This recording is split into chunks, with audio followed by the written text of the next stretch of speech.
Hey there, hi there, everybody. Hello, hello. How are y'all doing today?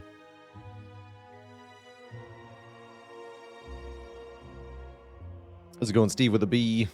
Vulcanite, Vervjig, Skeptic, J-Mac, Mark McCarr, Metafusion, Quinto Bean, Purpley Sky, Unicorn Psy, Prospy Games. I've got your favorite loading screen. Why, thank you. That incredible loading screen was created by S-Tier, who runs a lot of the stuff. Oh, wait, of course, our bot is not working right now. Lauren Cates, thanks for the 5 months of support. Subbed as much as an unupgraded Defend. Heck yeah. Next month, you'll be a Strike. Let's go in Faily. We're not 100% sure what's up with the bot at the moment. Script is up and running and functioning. Bot responds on Discord. Steve with a B playing the role of bot today. The website is up, too.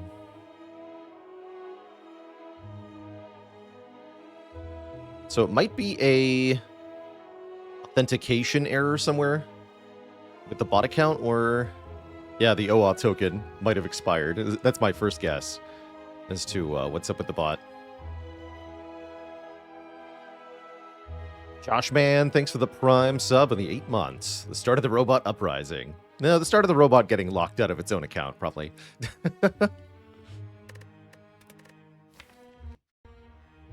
Happens to everyone, even the bots. Neruzi, thanks for the 14 months. Cozy maxing in your Baylor hoodie. Heck yeah. All right, we are indeed on a 2 streak here with the Clad. Last we played, we took Prismatic Shard just for funsies and made it work. Probably I won't be doing that today, but we'll see.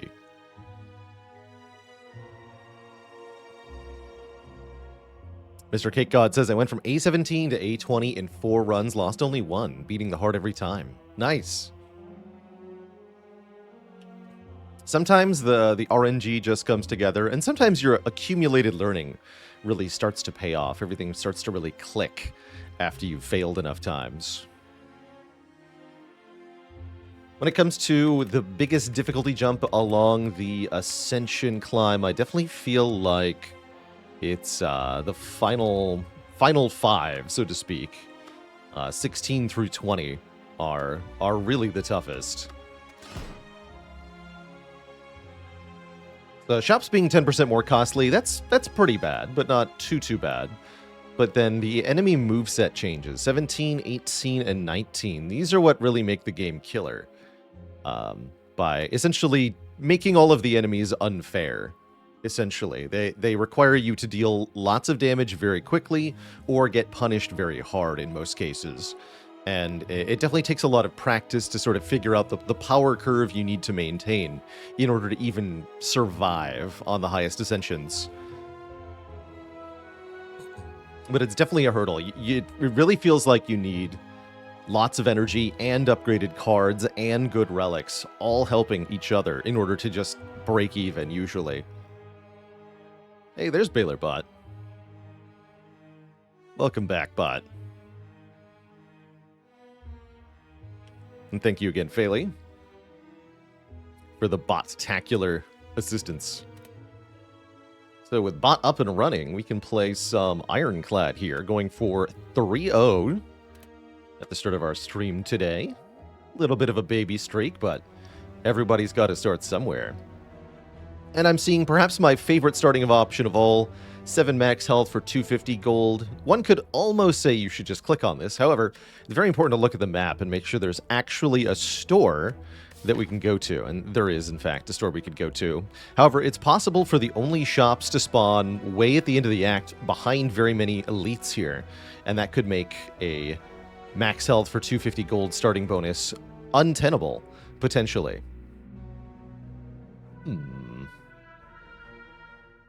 Interesting map.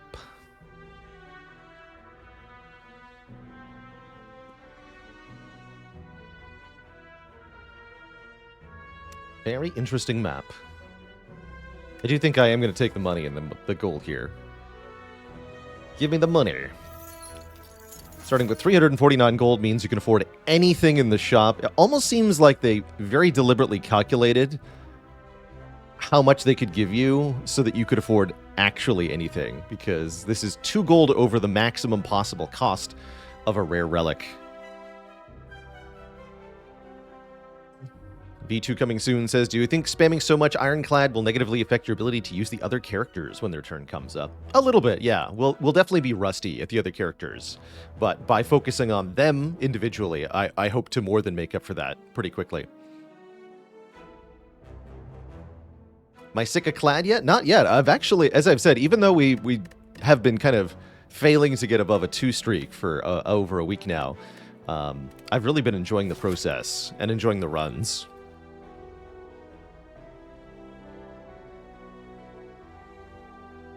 I would really like to go through this sequence of nodes towards the later half of the act, so I'm wondering about dodging the first shop. That's probably not wise. I should probably just go to 2 shops. That way I have a chance to get this elite. And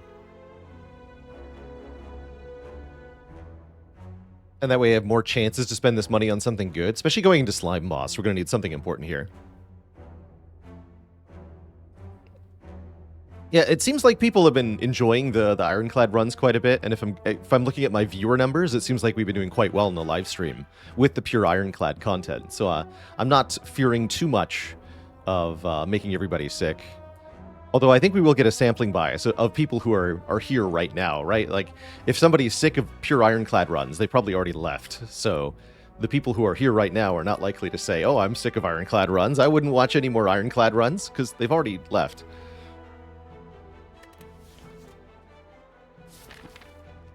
And that's okay. Hopefully, some will return for the other characters. And if not, that's also okay.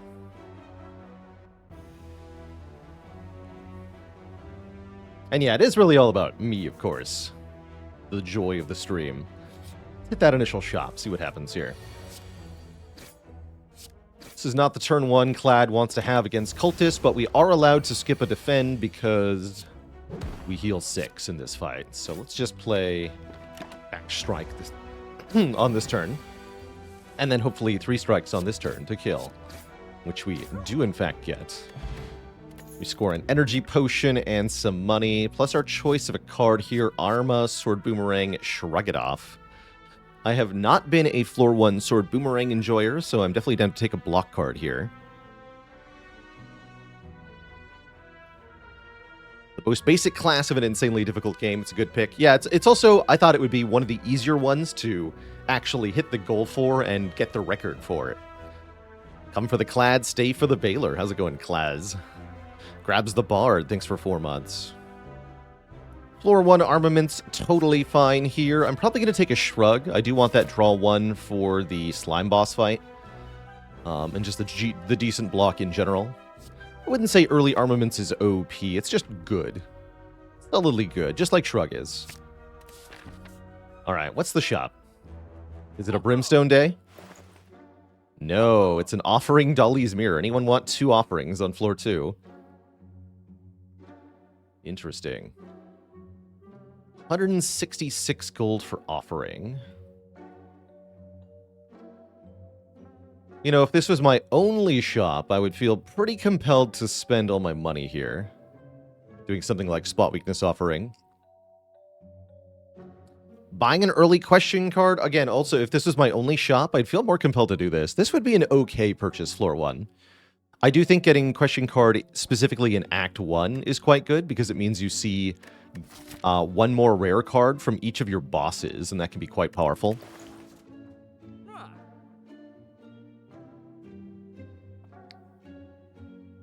Double Flash of Steel, try to get an infinite combo. You could take the Dropkick under the same premises, just go Dropkick, Flash of Steel, and you have the foundation of an infinite there.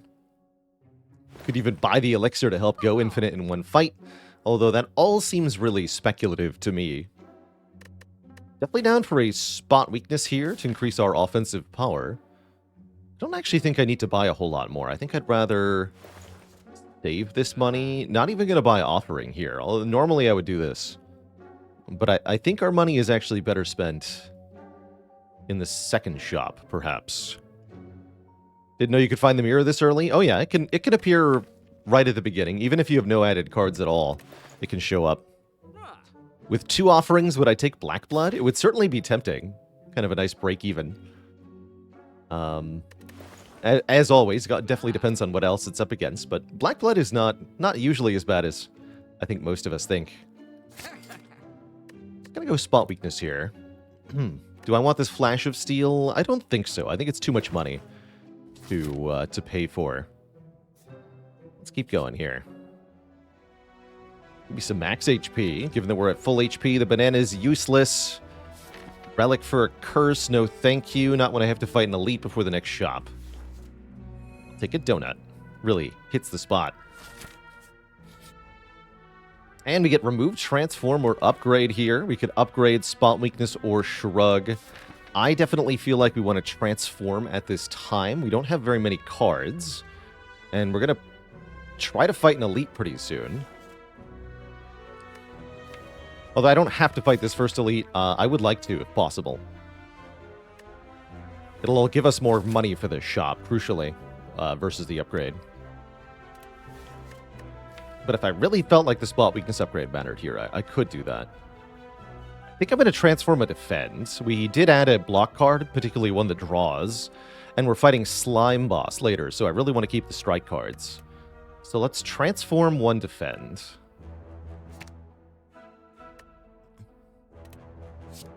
Defend turns into Pummel Strike. I think that's a very good improvement in terms of the deck, short term. We got rid of a starter card, replaced it with an improved common card.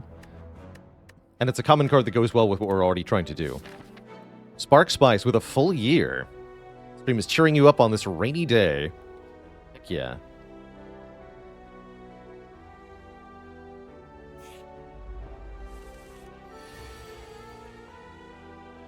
Shrug It Off already here to provide some value against the Jawworm.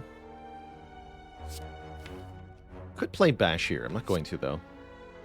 Actually, we take 4? You know what? Do play Bash here.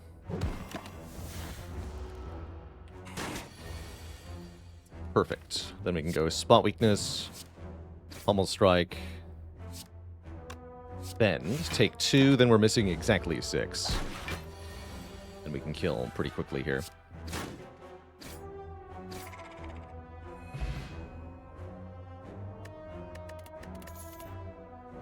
And we can take another Pummel Strike after this combat, which I will happily do. I like Spot Weakness, Pummel Strike quite a lot as a starter for cards.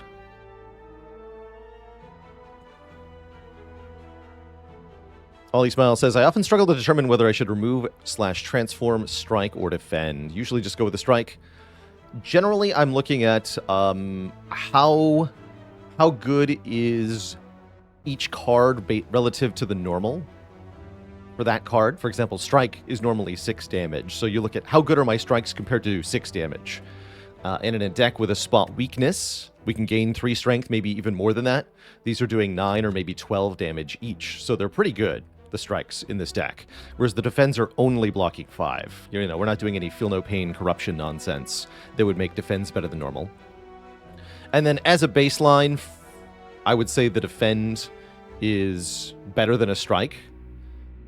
We also have access to Vuln, which can further amplify the damage of the strike. So we're looking at block 5 versus deal 9, deal 13 maybe, potentially even more with multiple spot weaknesses. Those are pretty good strikes, and therefore we want to keep these strikes around.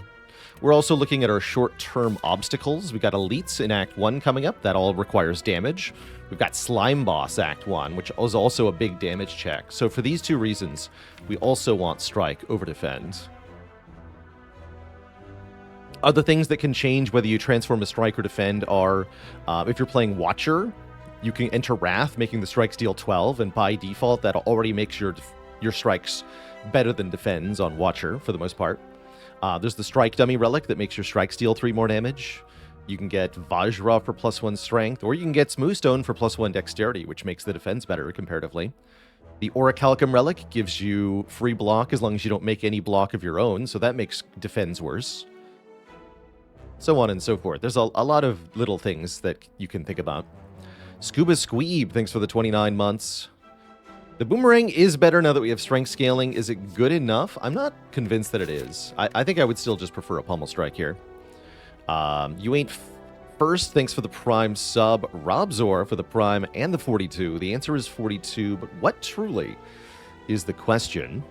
Necrothal TV with the 13 months. That's like a baker's year. Yeah, that's exactly right. And lastly, but certainly not leastly, That's Your Blood asked for a dad joke.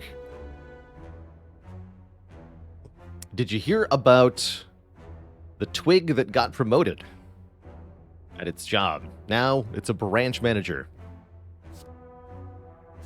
No refunds, Twitch chat. Okay, I think we got strong enough to take that elite on, so let's fight this elite. Not thrilled with the turn 1 spot weakness, but that's okay. Energy pot deals 18 right now. We should do that. Make our life a little bit easier there. Draws so far, but I'm still not sure we have enough here. We'd have to do 19 next turn. We'll have 3 draws to get enough damage for that. Seems like a 50-50. Hey, we got it, right? Spot weakness, pommel strike, strike would deal 12 plus 9 is 21. Good stuff. So we took care of the Gremlin Knob. We get the Paper Frog Relic, making our vulnerable better. We get a Blood Potion for healing. And we get offered Second Wind, Shrug number 2, Metallicize. I can actually see taking this Metallicize, but I'm also just kind of cool with Double Shrug, Double Pummel Strike as a sort of card draw foundation to the deck. And MO9, thank you so much for the 2 months. I think you've watched all my main channel YouTube vids by now. Well, you're heckin' welcome for that. Did you know I also have 2 other channels on YouTube?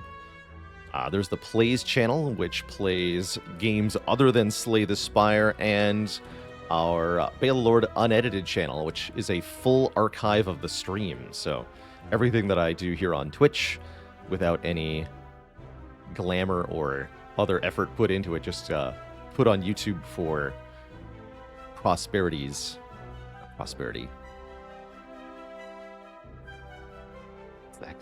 I've lost the word I was looking for there.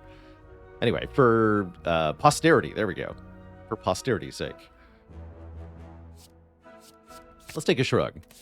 For posterior.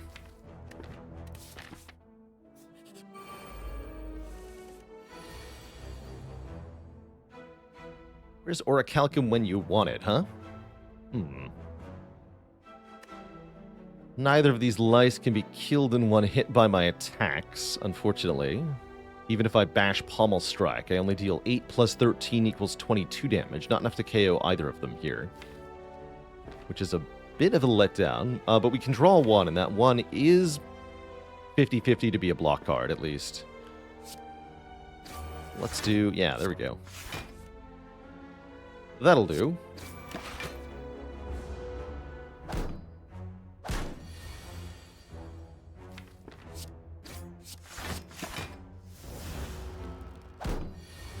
And we leave the easy pool fights with a very respectable amount of health and a decent potion. Oh, and an Immolate plus. An Immolate plus. Seems pretty good. This does massive damage to all enemies. That's exactly what you want in Act 2 and exactly what you want for Slime Boss. So, yeah, that's a good rare card to find. Now, give me Bag of Marbles next. Let's get some real spicy stuff going on here in this run. That's not a Bag of Marbles, but that is a cool relic. The Mummified Hand. Makes a random card in our hand become free upon playing a power. Give me the powers. And we'll fight our next elite this act, which will in fact be the Sentries.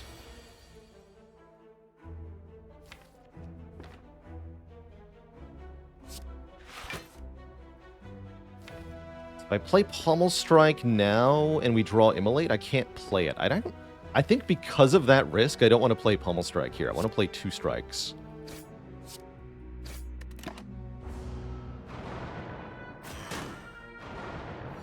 Oh, it was the top card. I freaking called it, man. Feel like a genius some days.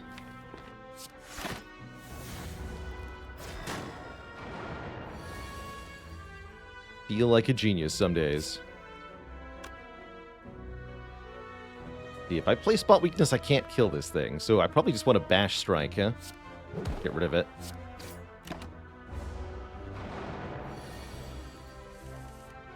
Nice fight. Really nice fight. We score a Mercury Hourglass, which all but assures that we get through the slime boss fight. Yeah, how come I didn't play Pummel Strike first there? You saw exactly why, actually, because I wasn't actually guaranteed that I wanted to play the Pummel Strike at all. I would, if I could only choose between block 8, deal 9 on that turn, I was going to choose to block 8. And we didn't want to play both draw cards for exactly the reason you saw with the Immolate top deck. Do I want any of these? That's not the world's worst body slam, actually, but it would need an upgrade. I could give it one. Interesting thought. I'm also perfectly fine skipping here.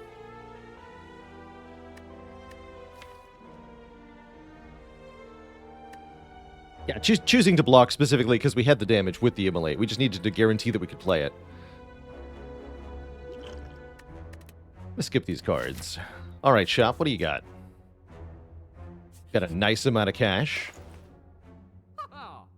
Oh my, and we get some pretty cool things offered to us here. I definitely like an on-sale Flame Barrier as a block card.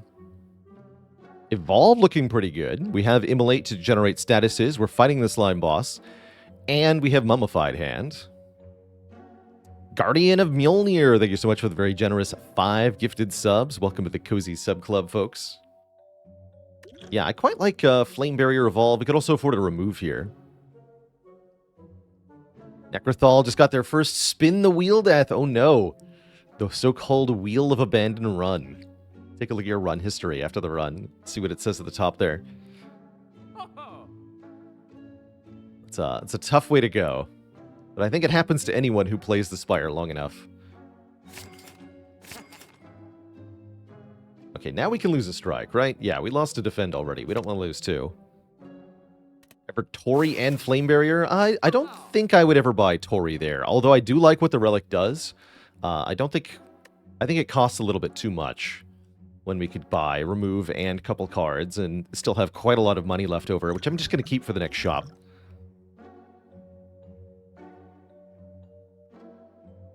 He knows how to slay the Spire, it's true. Yeah, I'm just going to leave now. No, did you not listen to what I just said?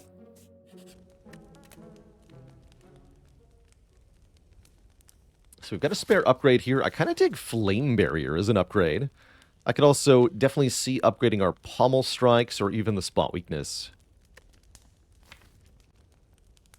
Feels like Evolve upgrade is unnecessary, although potentially helpful. Let's upgrade the Strength Scaling for the moment. Maybe I'll do Flame Barrier next. Like that as a bird's solution.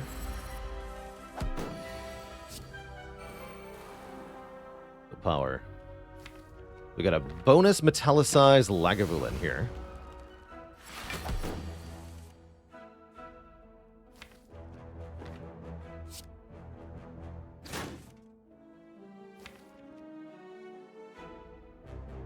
Gonna play Immolate, not Bash. Definitely want to draw the Spot Weakness on an attack turn here. Definitely.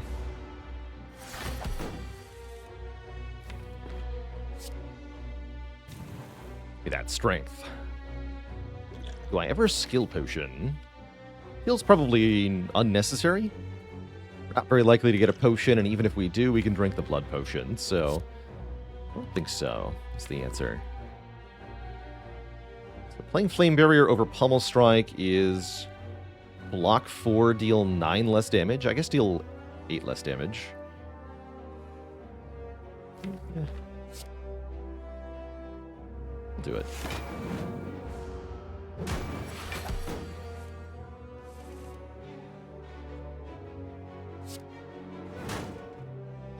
It's a slightly more tempting skill potion now, but I'm still not going to. We'll be able to kill before it attacks us again, I'm hoping. Yeah, we got Bash. We do take 2 damage from the burn, but that's okay. We have a kill now. Bonk. We do get a potion. It's a regen potion. I guess I'll drink the blood potion. We also get a White Beast statue, guaranteeing we'll get a potion in every combat. Very good set of relics so far. Very happy. And we get a freaking Dark Embrace. My favorite power, and with Mummified Hand, it's kind of a no-brainer to take here. Even though we have no exhaust in the deck basically at all, it's still going to be picked. Although I do kind of wish we'd bought the... No, it was Strange Spoon, right? I don't think we saw a medical kit. Either way, yeah, give me that Dark Embrace. Definitely. And I will happily trade some health for some money. We have lots of health going into Slime Boss. 2 potions, and we're guaranteed another potion. Should be another no-brainer here to click on the money from that event. Oh, that's right. Mirror was the first shop. That's correct. You know, with the Paper Frog here, do we ever upgrade Bash? It actually feels like it might be a half-decent idea. Werewolf 4K joining the illustrious list of channel cuties. That's a cutie alert in chat. Let me see some waffles to celebrate yet another entrant into the almighty list of cuties.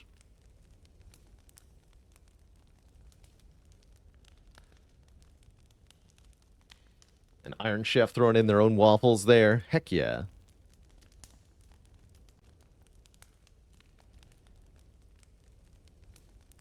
Wolf 4K, you got it.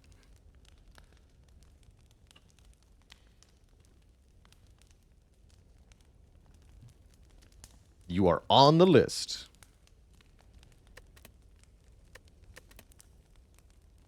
I think I am going to try upgrading Bash here.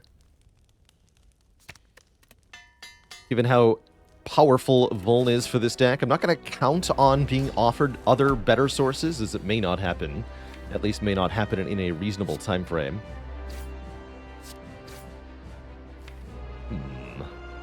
Definitely not a good spot weakness draw, but it's pretty hard to draw spot weakness well in this fight.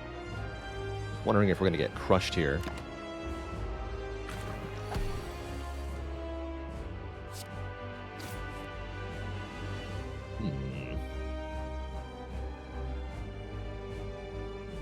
We should do Strike Evolve? I think so. Nice.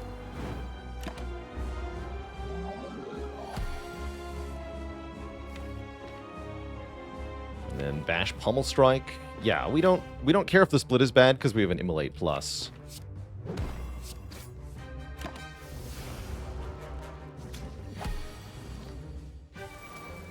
And an Evolve to help us find it.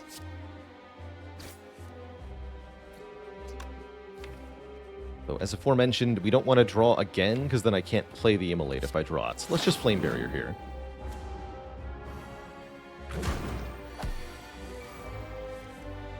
There we are. Kablamo. Finish off this one. And then if we draw Immolate again, we win the fight instantly.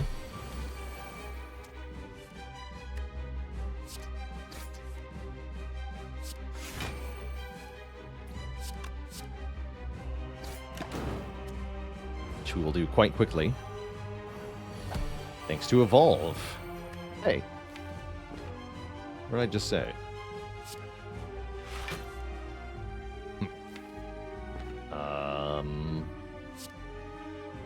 So I'll just block then.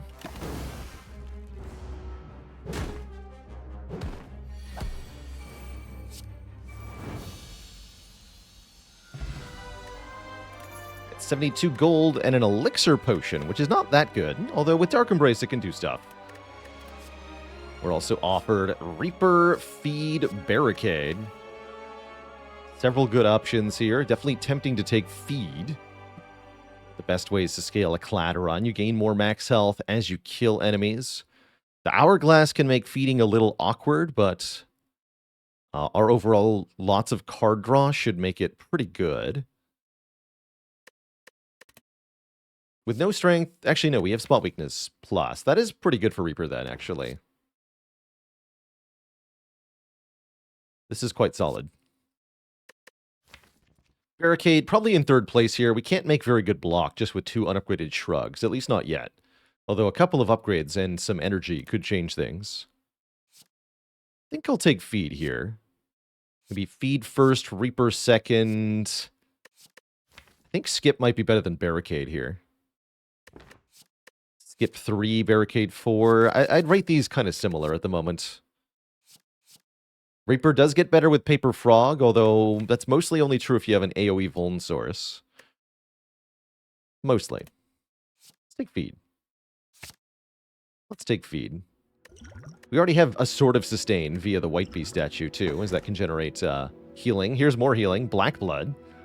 The end of combat. Heal 12. We can take Runic Dome for energy in every fight, but we cannot see what enemies are doing. Or we can take Slaver's Collar to gain energy just during the boss and elite fights. I think Slaver's Collar will be a little challenging with feed, but definitely doable. The White Bee statue can definitely help make up the difference between 3 and 4 energy in the shorter fights. Although Act 3 could really be some trouble for us. We do have some good cards for Act 3 combats. Yeah, I really don't like Runic Dome that much with spot weakness. That's definitely undesirable.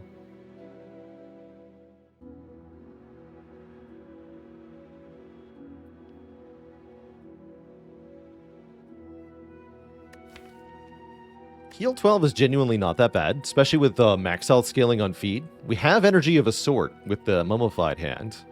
Yeah, Mummified Hand is energy, although it's not energy that can play more attack cards, notably. So that's a little concerning. I still think I do want Slaver's Scholar. Let's try that out. But that was pretty close to being a Black Blood pick. And you know, we could have had that double offering Act 1. One kind of wonders what this run would look like if we had done so. I think shops are probably a good idea. Got a bit of an anti-synergy here. Feed makes us want to take lots of regular fights, but Slaver's Collar makes us want to not take lots of regular fights. So I'm not quite sure how that's going to go. Might go 3 elites up the middle here. Definitely considering it. Also go 3 elites. Oh, this way. Ooh, I like that. Yeah, I like that quite a bit.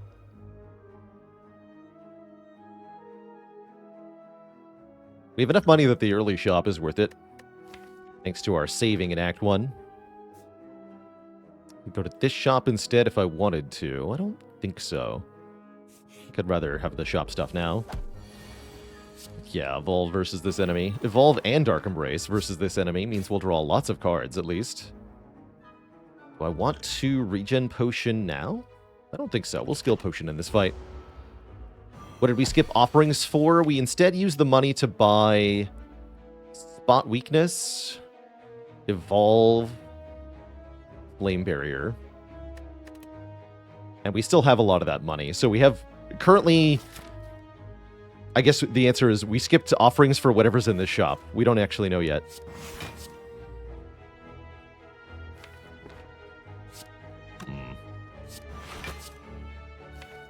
No more nonsense. Not doing very much damage, though, which is a bit concerning. This would be the skill potion turn. Perfect.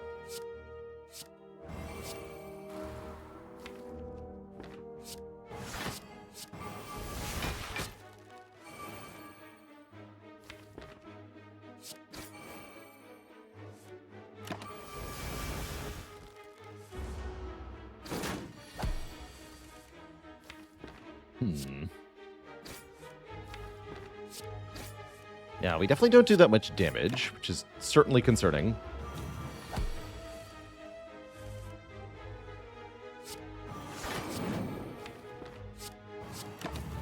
Need that strength. Or else. Oh, jeez.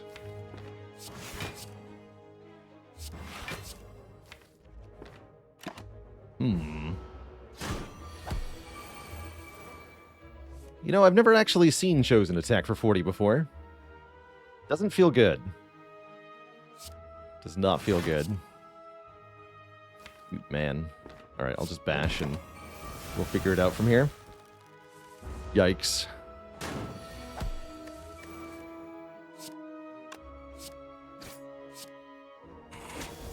Great example of where taking Runic Dome would have gone a little bit better, although not as much better as you would hope, honestly. And yet another David, thanks for 9 months. One entire baby lifespan. Let's look at Ori here. I would love some cards right about now. If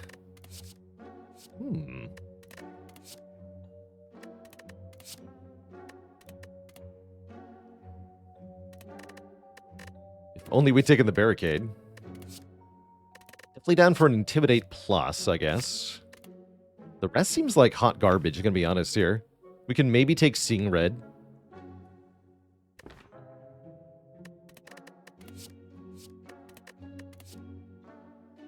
I'll take another Shrug as well.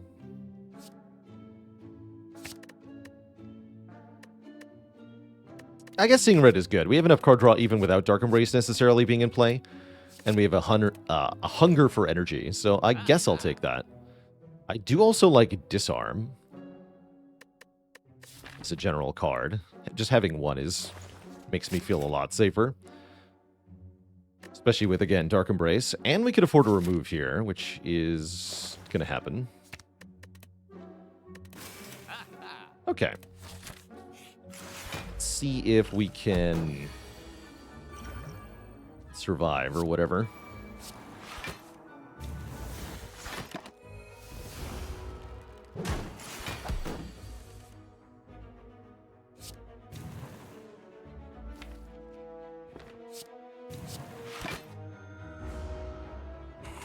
Ouch. There we go.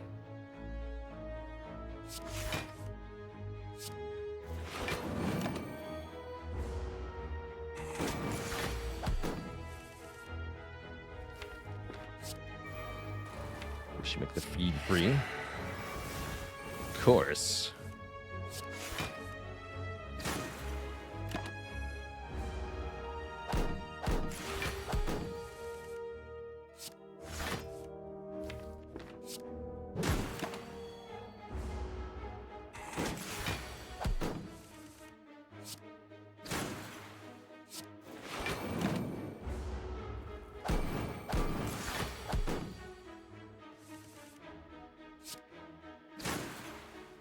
Alright, health trending vaguely upward.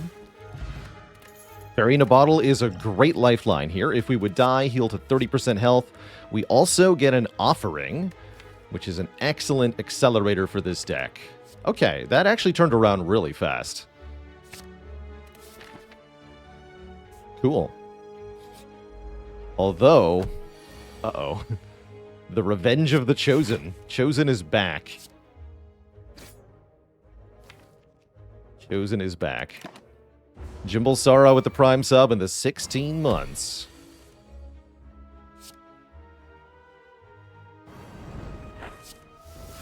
This has got to get played.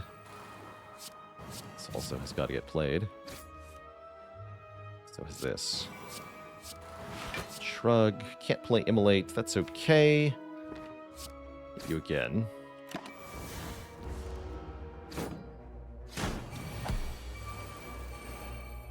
To shreds, you say?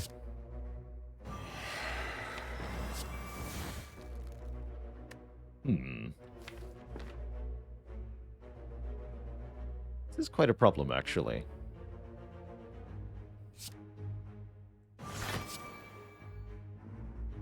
We can disarm you. Flex pot. It was strike. Terrible. Simply terrible. That keeps the fairy for now.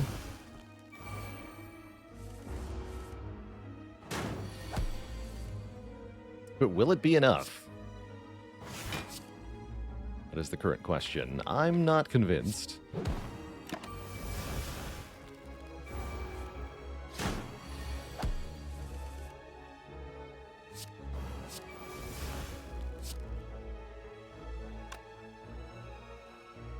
see. Even if I spend 4 energy blocking, we only block 25. We take 3, we die. So we might as well attack here.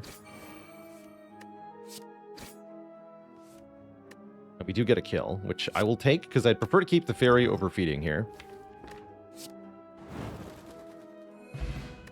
Score a power potion, which is definitely useful. Rage would be genuinely decent block.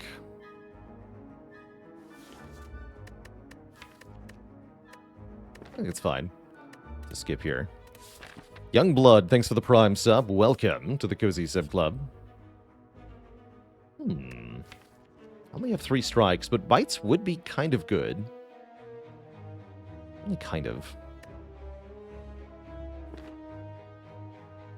Definitely helps in the current position, although it will weaken the fairy. I'm going to skip these. And we are going to go into the elite fight here with only 8 hit points. That's just how we roll here.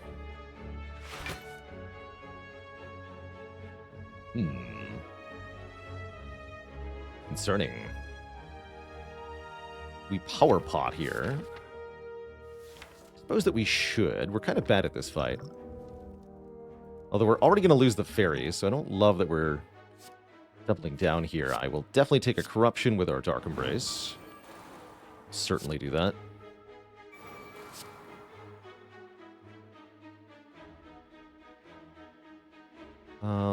Let's try weakening you. This is 18. Yeah, so we're dying to this one now. We might not die at all, actually.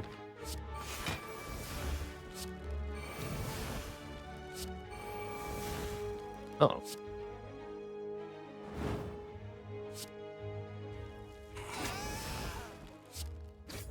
I guess we get to keep the fairy thanks to the power potion. That was a good power potion. Thank you, power potion. I don't even need to play offering anymore.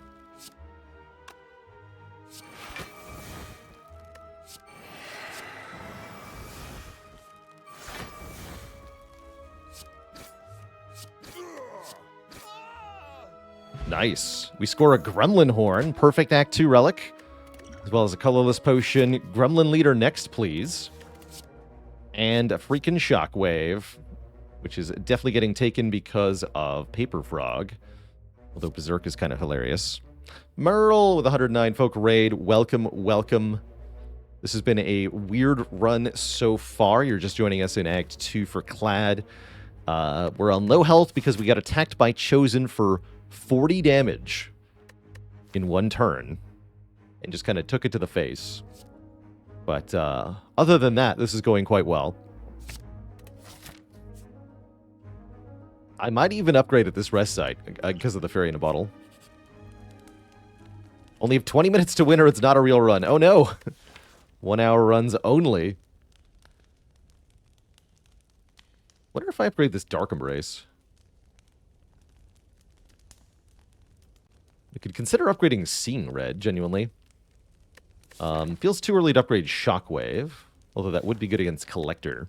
Squish with 4 months. 4 big sponges of support. Offering's also a pretty good upgrade here. Just for more card draw on the big turn. I think making this cheaper is valuable, though. Let's upgrade Dark Embrace. We are mercifully fighting the Book of Stabbing, and we do get the savings from that Dark Embrace right away, which is pretty cool. Although, then I can't actually use it unless I colorless potion right now, maybe. You know what? I am willing to do that. The Bomb for 40 free damage, or Violence might actually do more than 40 free damage by getting Bash in play. I think Violence.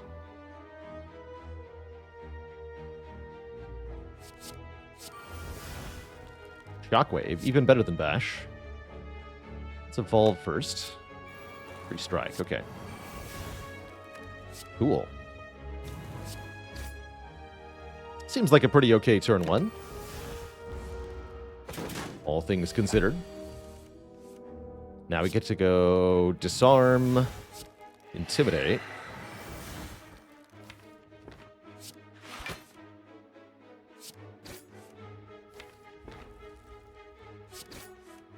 Oh, good.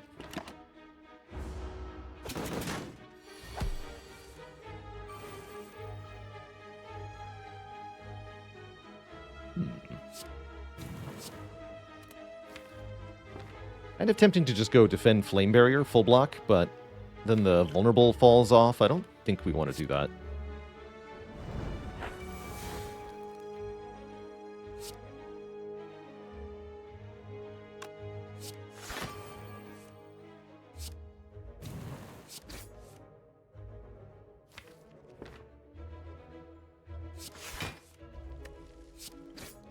Okay, hopefully we can feed next turn.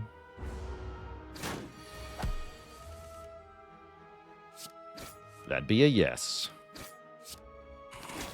Cool. Eternal Feather will provide healing to us at rest sites. That's pretty exciting. We get a bunch of healing this act for free. Get our Colorless Potion back, and we can take a Power Through, one of the best block cards in the game. At least if you've got the Evolve Power in your deck, and we certainly do have the Evolve Power in our deck, so we certainly do want it.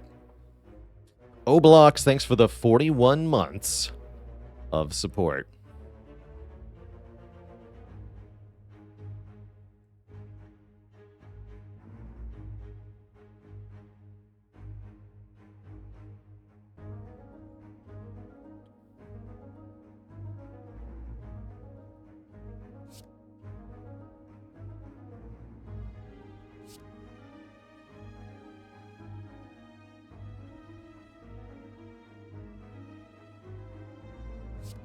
Definitely going to take that Power Through. Clad runs always have you on your toes. 1 second we look dead, the next we're winning. Such is the nature of Clad. Kind of just the game of survive until you win. Ooh. I'll take a Courier. 20% discount at the shop. Definitely welcome here. And I see I owe a dad joke for the crowd.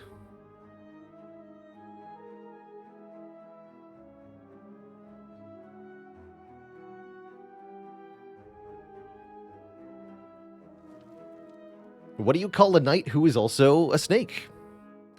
A Cruce Adder. No refunds, twist shot.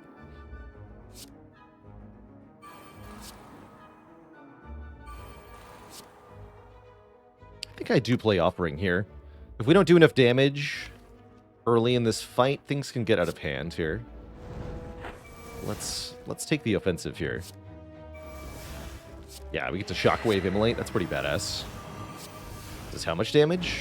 That much damage. Seems like a lot of damage. And if we Flame Barrier, the Mystic will actually just straight die. So maybe I play Shrug instead. So that I can eat the Mystic. Or the Centurion. Whomever, really. And you're healing, yeah, so you don't die. Okay, good, good.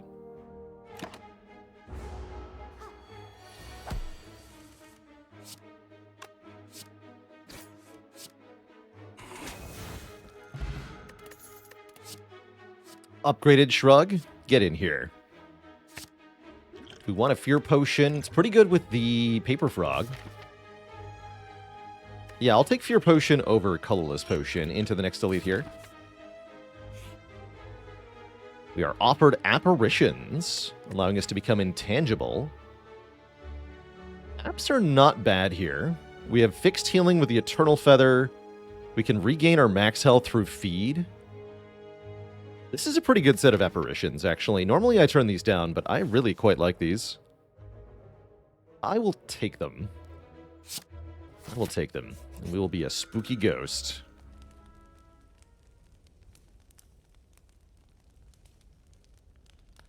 I guess I'll upgrade feed now, too. We'll work on getting that max health back.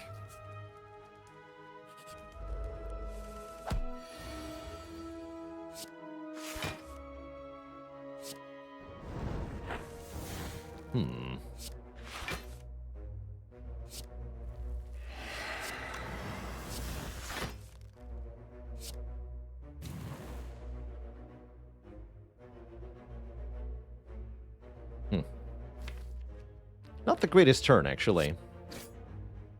That's alright.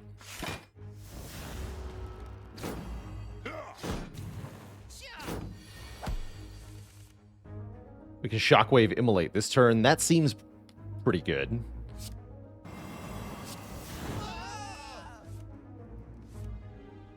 I could finish the job, but I would prefer to eat. Don't play the strike. That would leave it at 2, and then Mercury Hourglass would steal my kill, so it would take 1 damage for nothing. Don't play that Pummel Strike. Do play that feed. Get a Maw Bank. Maw Bank plus Courier is actually a cool thing. That means we're just going to avoid shops for most of Act 2, I believe, or Act 3, rather. Take none of these. Hack Pot over Fear Pot. I like that for Collector, as we do have to, or actually for the next fight, rather.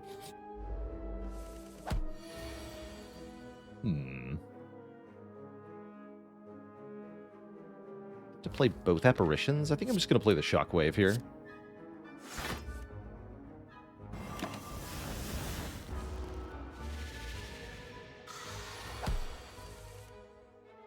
Uh-oh.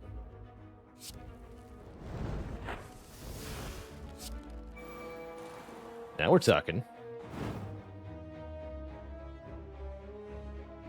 Let's just draws 1. Draw 1 is fine.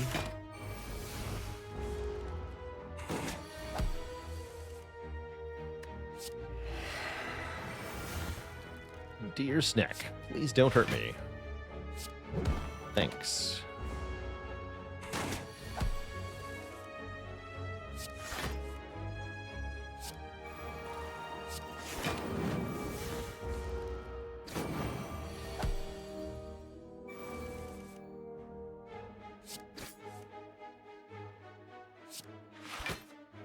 Okay, not too bad.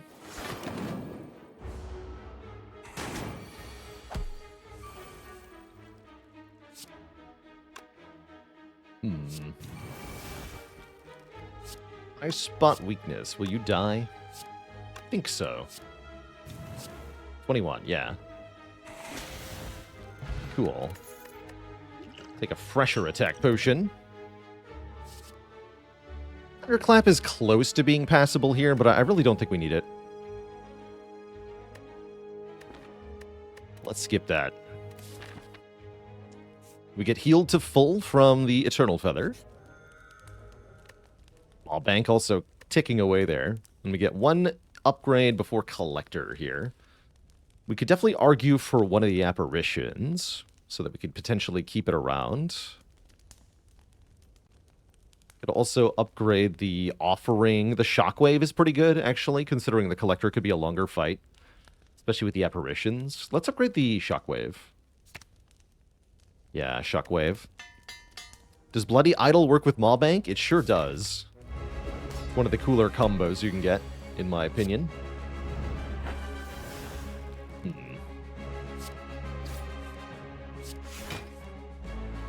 Alright. Not a particularly good turn 1, but that's alright.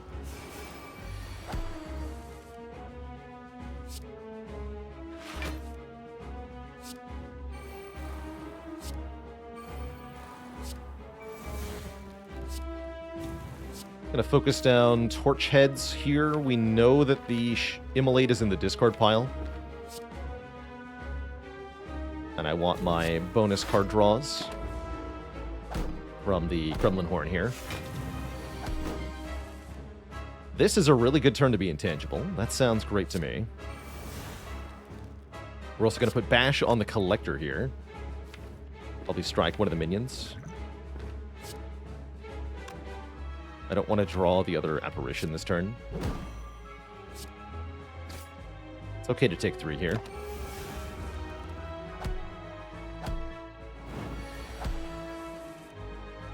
Okay. No use for the Apparition this turn, unfortunately. We're also drawing most of our block cards this turn. That's double unfortunate. I do not plan on using them, mostly.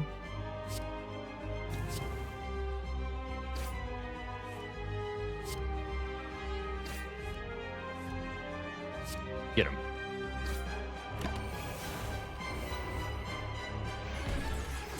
Okay, here's where things could get pretty scary. Fortunately, Collector goes for a resummon,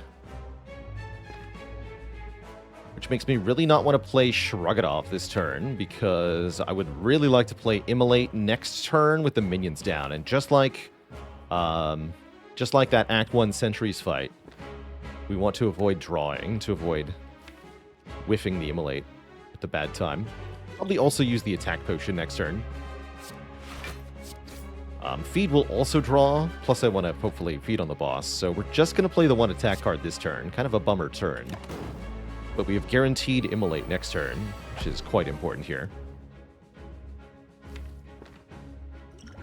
Let's see what this is. Headbutt. Headbutt's quite spicy. We can double Immolate if we want to.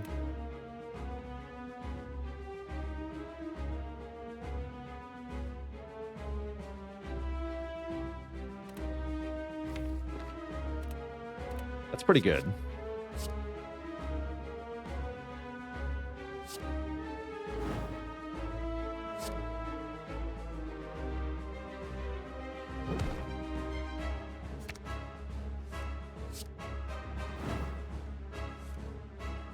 And then I can play the Bash if I want to. I don't really need to, as we already have 5 Vuln here.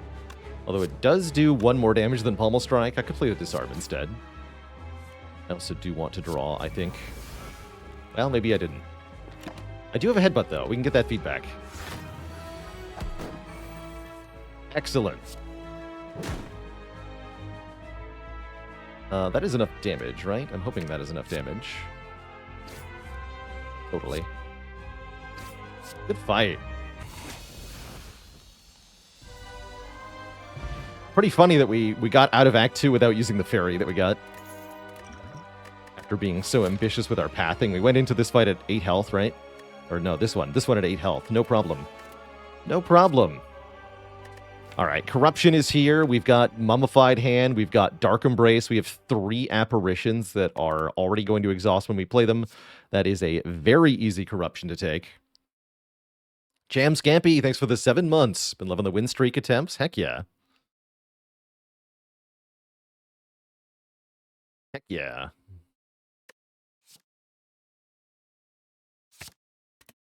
And take Coffee Dripper.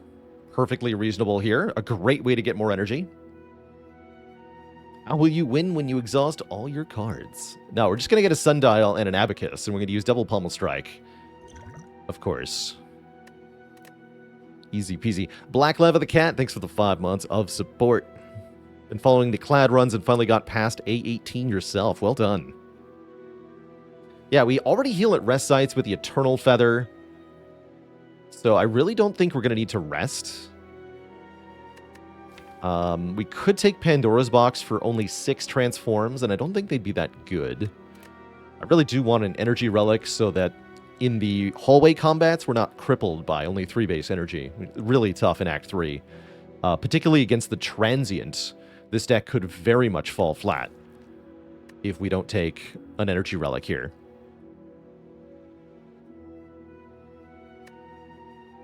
Yeah, we could have a very bad turn against the Transient. Coffee Dripper will also make it easier for us to pay for the Corruption up front. Unfortunately, I only have 4 minutes to win, according to Merle, so it'll be a really fast act. No, it's fine. We're gonna not go to an early shop because we have the Courier Mawbank combo. Probably do something like go to Act 4 shop and spend all the money there. Just go full Mawbank here. Unless I get 999 gold or something from the first event, which totally could happen. Yeah, that could totally happen. The Orochi Man, thanks for the 6 months of support. Play Corruption, entire hand is free. Seems good.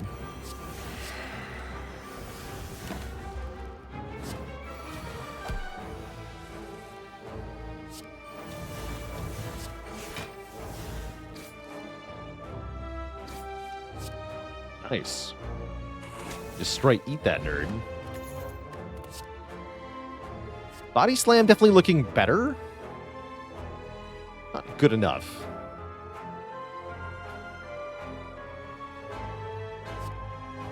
Skip these. I like the current potions, too. Surprise! It was Darklings the whole time.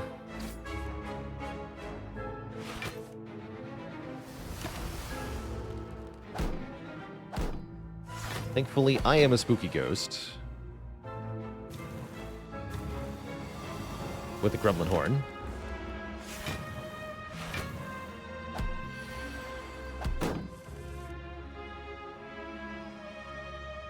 This would kill everyone? That's not good. I don't want to kill everyone.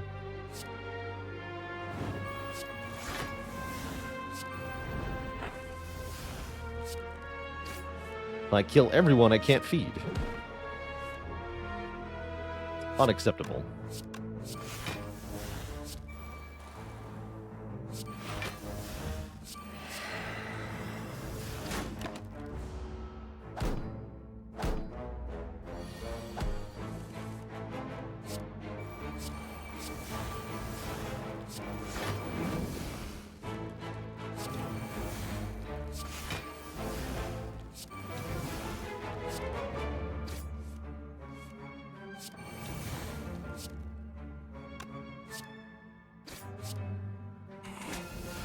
Delightful.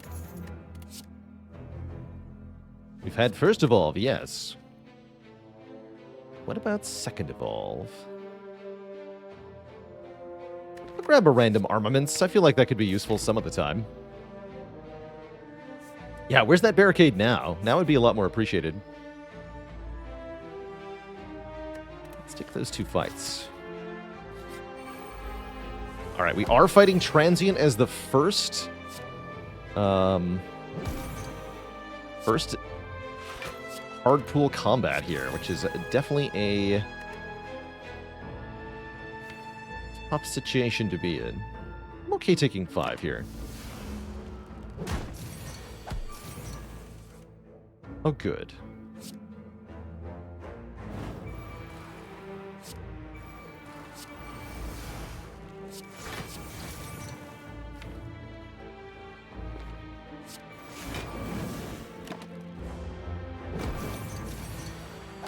Getting the powers down early makes this a lot easier. But will we feed on Transient? I don't think so. No, this deck is not doing that.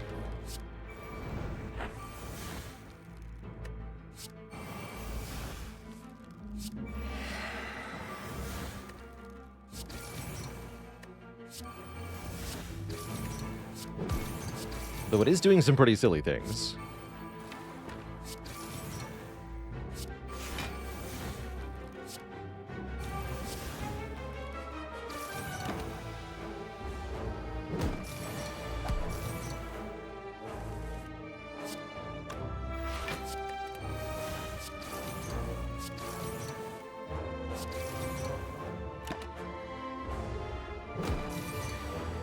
Don't have enough strength to actually do all the damage required here.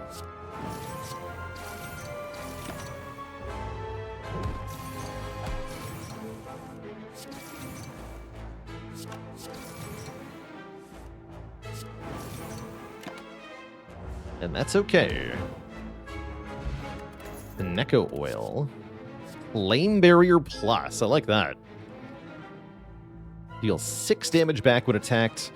And just like all the other skills, it's free once the corruption's in play, so 2 cost ain't no problem.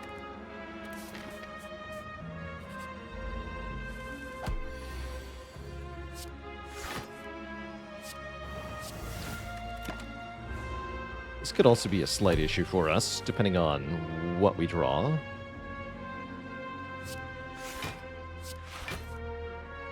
That's good.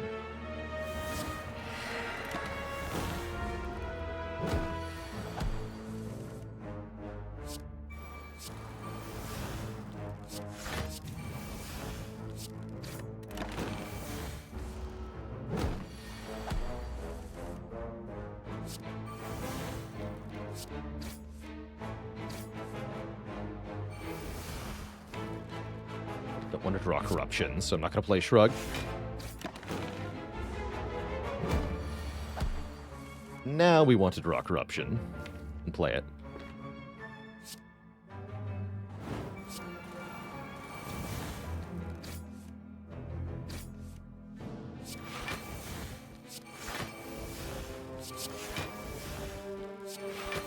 That's a full block. We don't need to play the feed, or the offering, rather.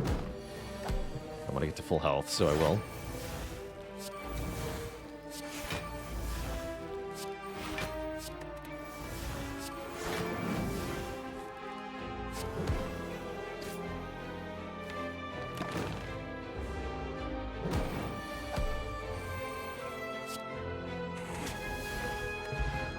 Now it's like we're a normal Ironclad. Except we also have reapparitions. I'm thinking about dual wield here. Dual wield could potentially get us some more max health in certain fights, in addition to being able to make more immolates or more dark embraces potentially as well. Let's try it out here. Telemachus, thanks for 16 months of sub-support. And I can upgrade dual wield. Let's do it. I will also upgrade armaments. And then probably corruption next, to make it a bit cheaper to play. Bonk. Is that for an opening round? Nemesis.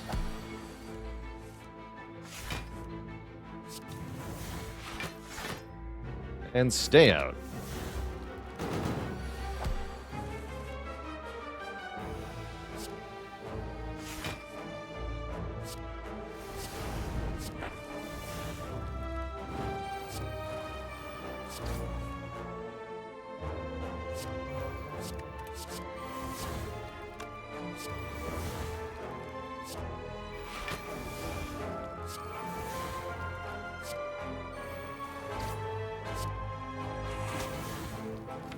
We'll stop there.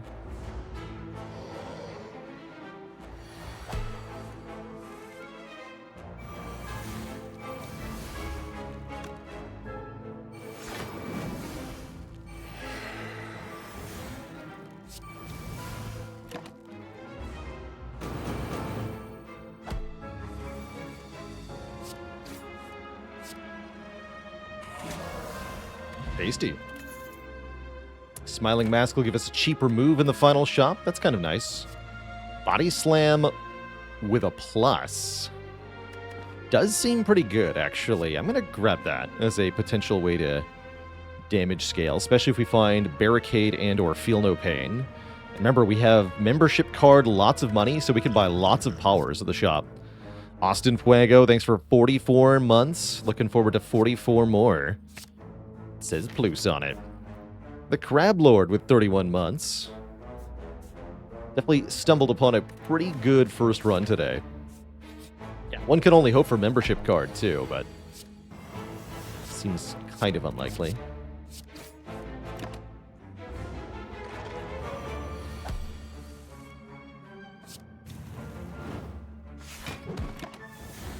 Body Slam with Paper Frog is particularly damaging. Cool, actually.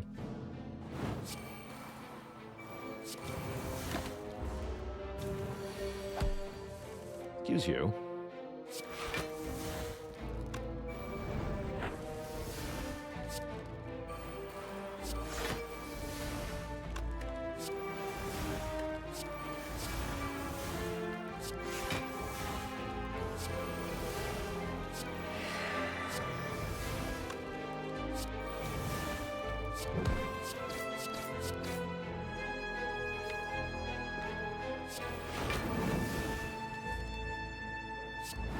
There we go. Call that a pretty good turn.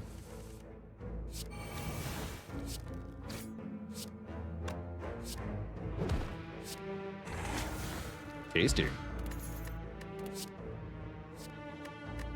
With 2 spot weaknesses and corruption, Limit Break is pretty good. With the Body Slam, Entrench is pretty good. Which one do we take here? Double your block or double your strength? Hmm.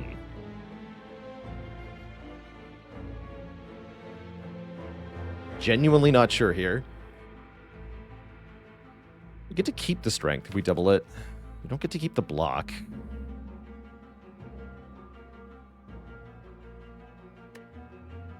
I do need more durability. I'm going to take the entrench here. Not sure if that was the right pick, but that's what I'm going to do. Gotta take the blue key over the singing bowl. We get even more money. We have 600 gold now. And we're fighting a giant head.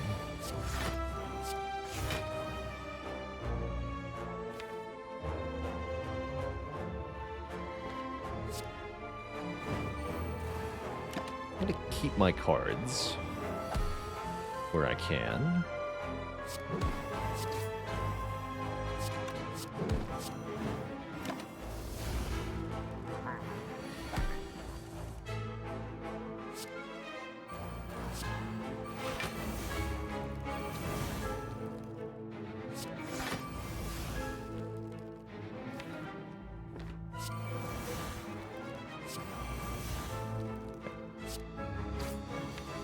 Want to play a ton of cards, probably this next turn here.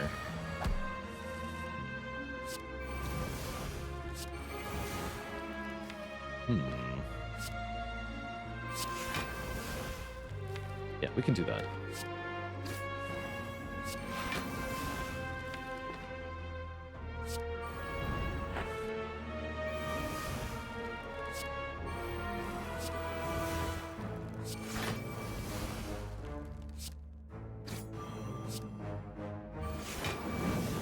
Wait, but I foresee a problem.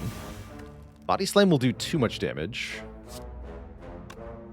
Like, way too much damage. Concerning development. So we'll just do this.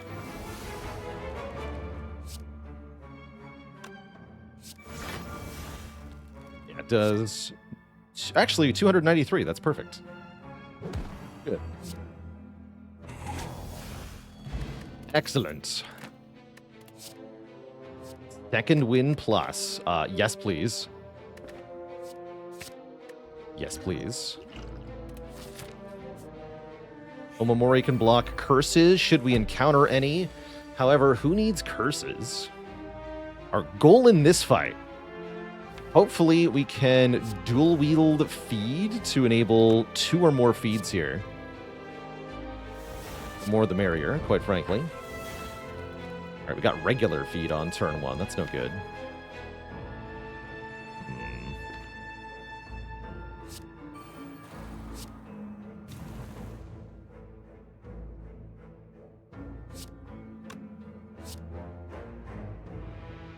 If I play Corruption, we're limited to at most 3 feeds, but I think that's already going to happen at most 3. Or realistically, I think we're getting 2 with this draw order. We'll see. Because the 2 exploders will explode on turn 3. And I can't do very much to prevent them from doing that. In fact, they might murder me. Although I have evolved, so I doubt it. Yeah, we good, we good.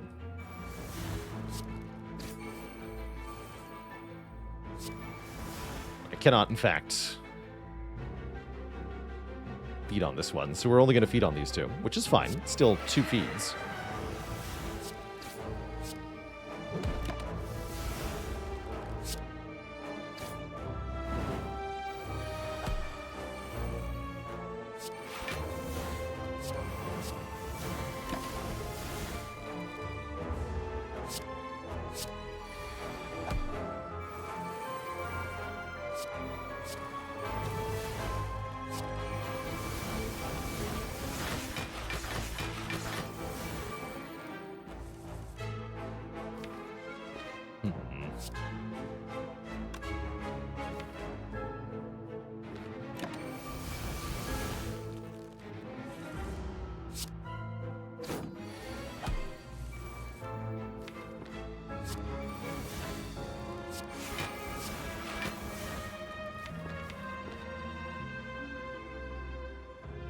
This is annoying.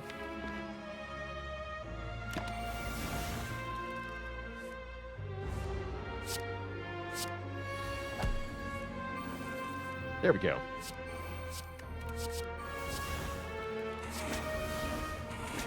Delicious. Get 8 max health from that. I'll take one more Pummel Strike Plus, because card draw, so I've heard, is pretty good when you've got 5 base energy. Gonna take one more Elite this act. Ball Bank still ticking away. Currently, it's given us 192 gold. I think there's more where that came from.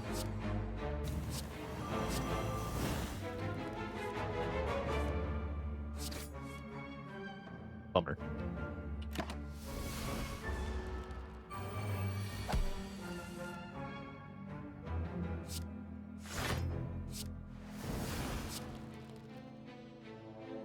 You need to die.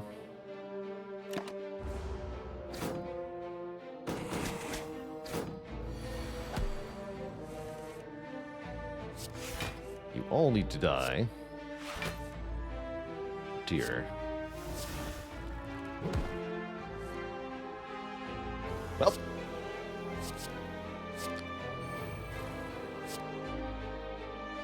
Wait, I have an idea. No, it's not even a kill, huh? Ouch. My idea is heal with Eternal Feather, I think.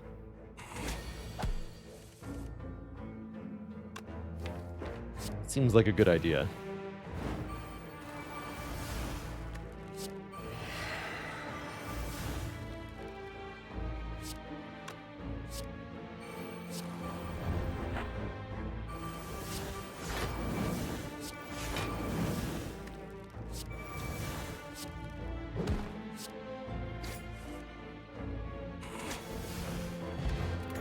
Boot thingy. Now we have block on turn 1. Certainly don't want these. Was it ever dual wield bash? I did think about it briefly. I think that worked out okay. Transient again. How rude. Ooh, and this is one of the draws that I was a little afraid of, actually. Although if we play Corruption, Mummified Hand has to make the bash free. Because Corruption makes the skills free first, and then there's only one target for the Mummy Hand. Which means we can dual wield the bash and play them all and take no damage this turn. That's pretty good. Bonk.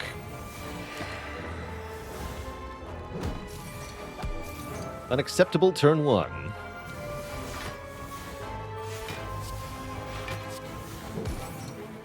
I don't know why I kept feed. It's not like we're going to land it or anything. We can dream, okay?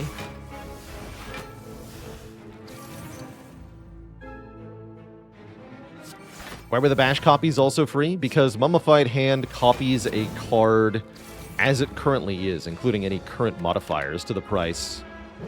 So if you make a card in your hand temporarily free and then dual wield it, you get multiple free cards.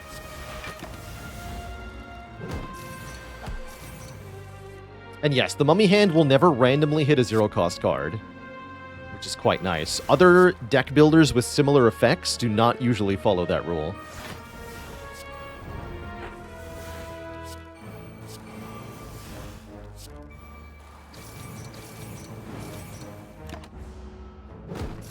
And we're just intangible on this turn, so whatever, I guess. Though, do one big body slam here, that's for sure.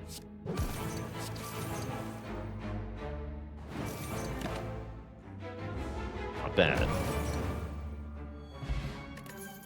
Okay, Swift Potion's actually worth considering versus Energy Potion here. Does feel like card draw is probably our major limiting factor with apparitions. Let's swap the Energy Potion out for the Swift Pot.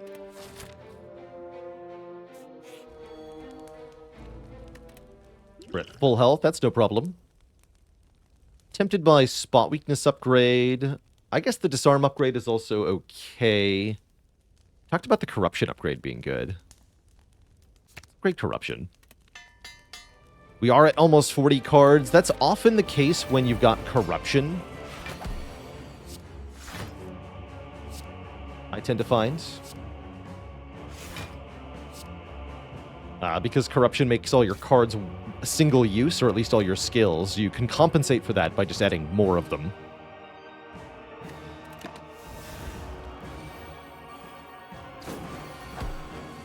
Excuse you. Very rude.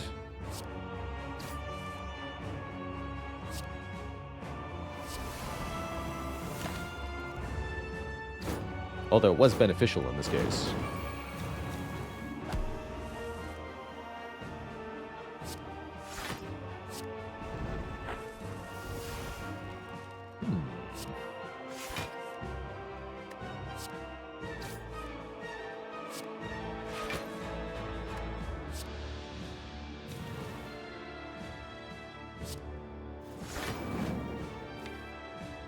Good turn. I'm hoping I can eat the birds. May or may not happen here. Looks like it probably will with this draw.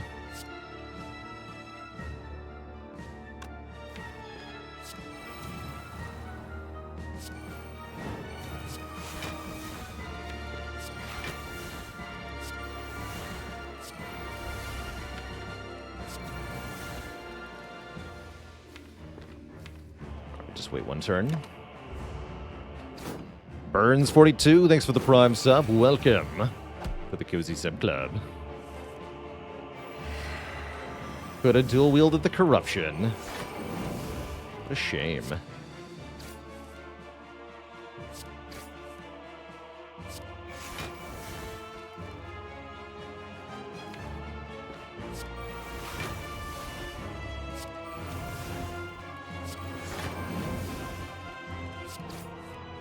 Yes.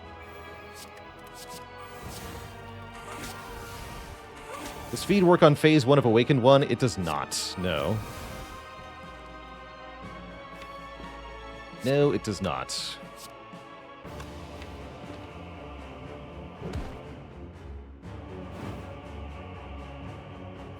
But it will work on phase 2.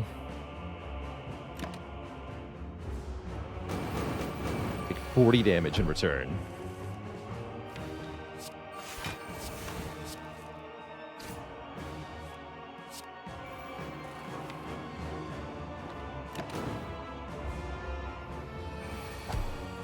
No weakness left now. A little concerning, actually.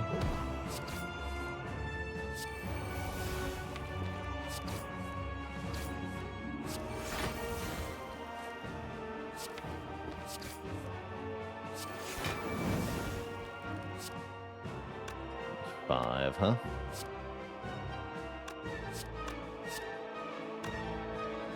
$75, $45 is $120. Not a kill here. The Swift Pot could potentially score us a kill with feed. Or I could try to wait until next turn. Just take some damage. Let's keep the potion. This seems fine.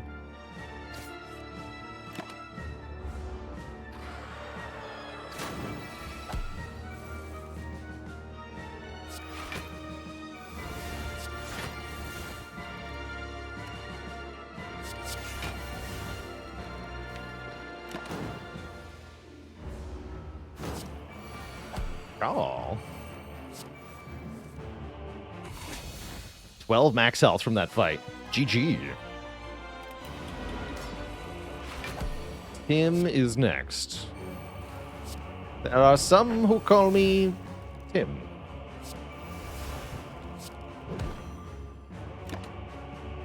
Against Tim, we just want to use spot weakness plus the powers here. Should do plenty.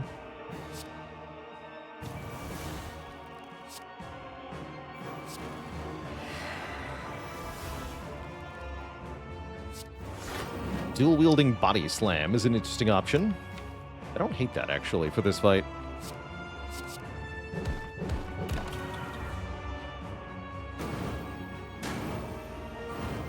Got me to perfectly 12 cards there as well, so it was a bit tempting for that reason.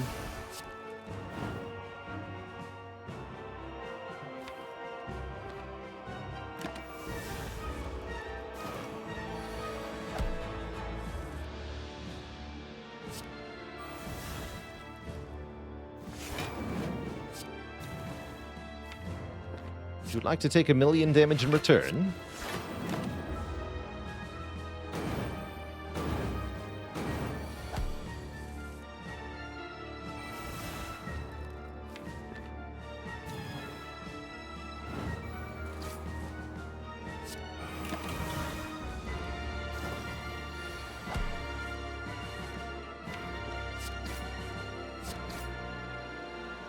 No crazy attacks for you.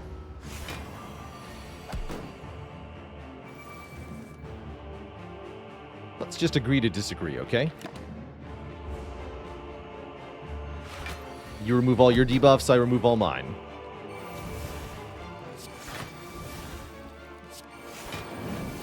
Seems perfectly fair.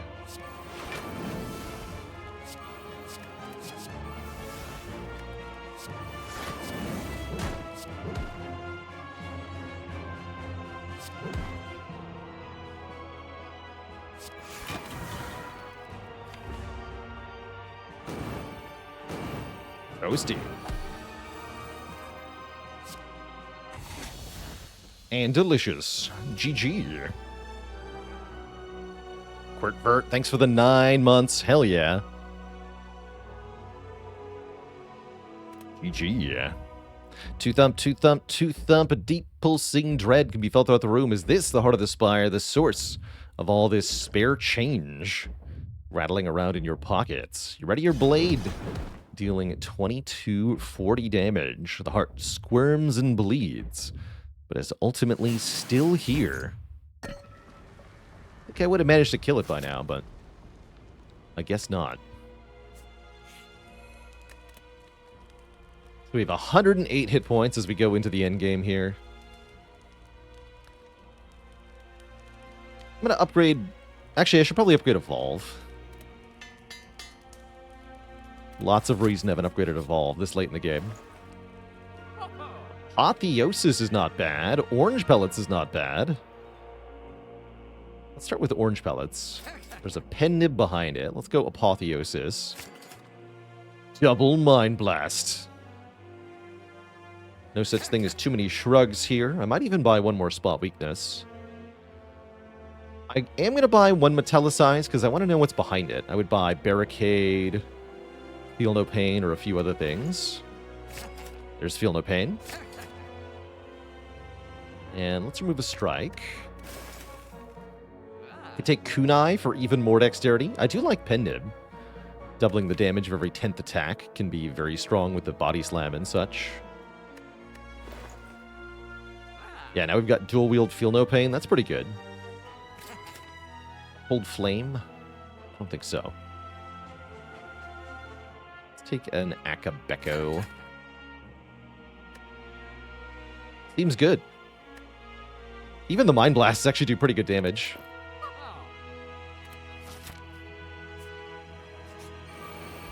Maybe should have looked at the potions a bit more. I didn't feel like the potions were very good.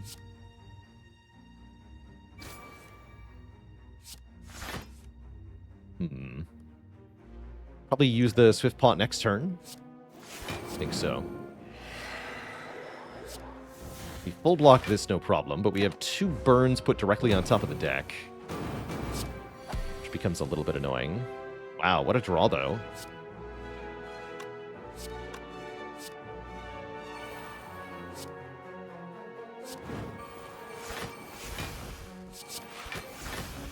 I'm only taking 12, actually. But we are getting another potion, so I might as well.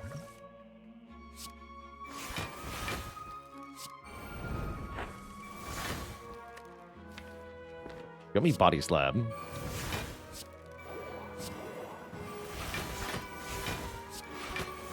Dang it. Alright, we'll face this way. I have enough block.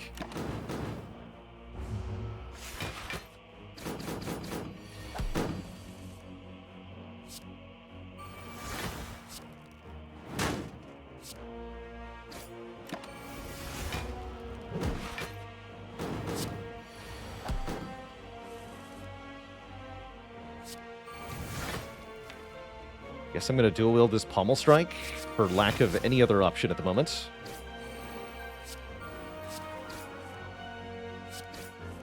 No. You're kidding me.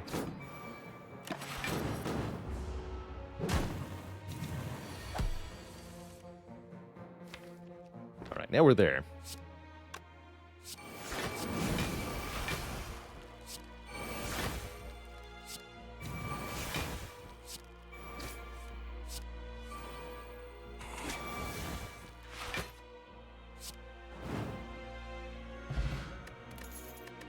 Get a fire potion for the heart fight.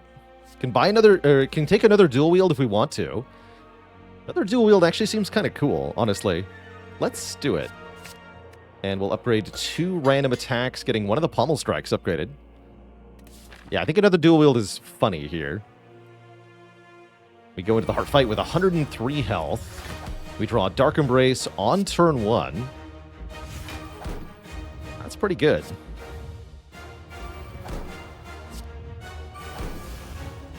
Ooh. Should not have drawn that card. Oh well.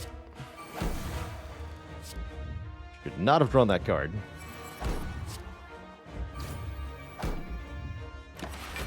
Not so bad, Andy. Thanks for 32 months of support.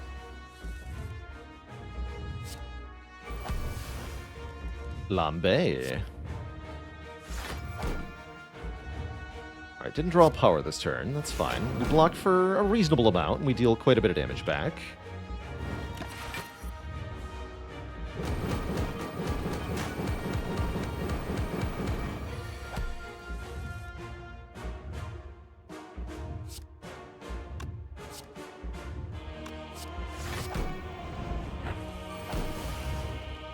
Get this apparition, which matters quite a bit. Although we should maybe find out... No, they're both upgraded now. It doesn't matter.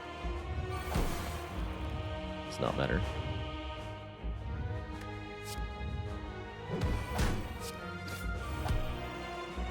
Too late for disarm. We'll wait on that.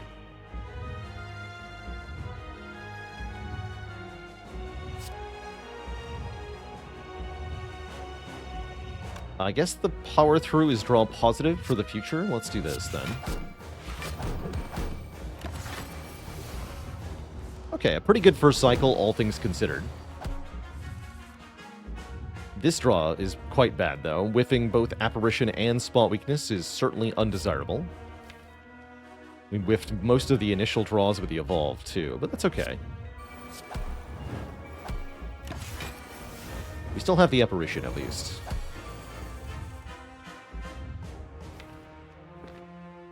Dual wield is just ahead. So if we Corruption first... Actually, no, we want to feed first, right? Feed, then Corruption. That way the Feel No Pain becomes free. That way I can dual wield the 0-cost Feel No Pain. That'll work.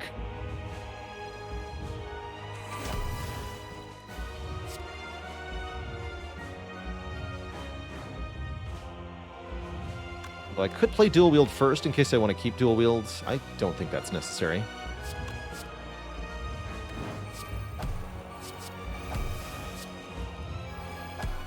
No.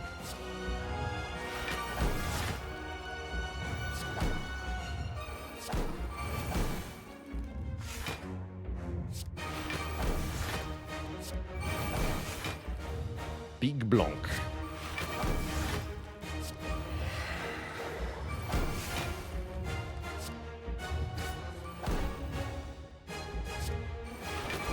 Some damage. Have some more damage. Alright, we're done here. You take 12 by 15. Spicy.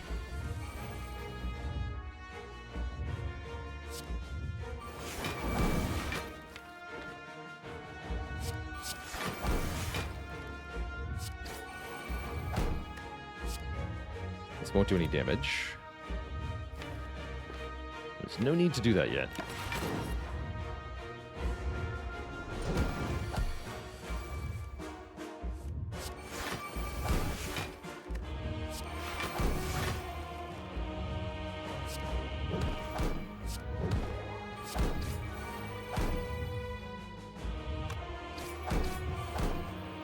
Okay.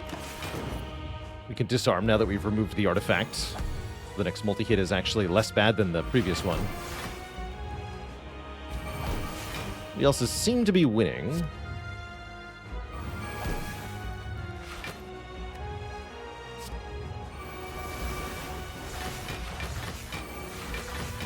GG, Mr. Hart. GG. Get kabonked.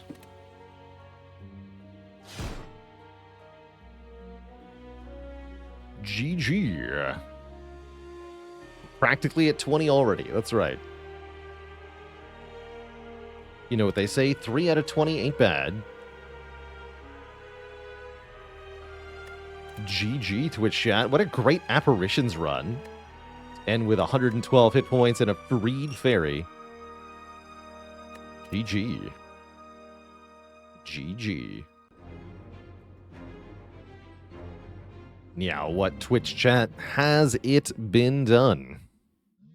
The Spire sleepeth, and so shall I. GG.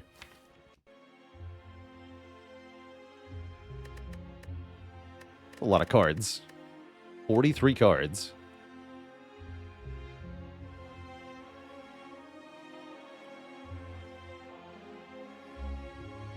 Yeah, very cool that we never actually used that fairy. We picked it up on floor 20 after getting devastated for 52 damage by Chosen on floor 1 of the Act 2. This was one of the worst openings to Act 2 I've ever had. Did not feel good, that Chosen fight. Did anything do more damage? The Heart did... No, Chosen did more damage than Heart. In fact, I think Chosen was the most damage the entire run from any one fight.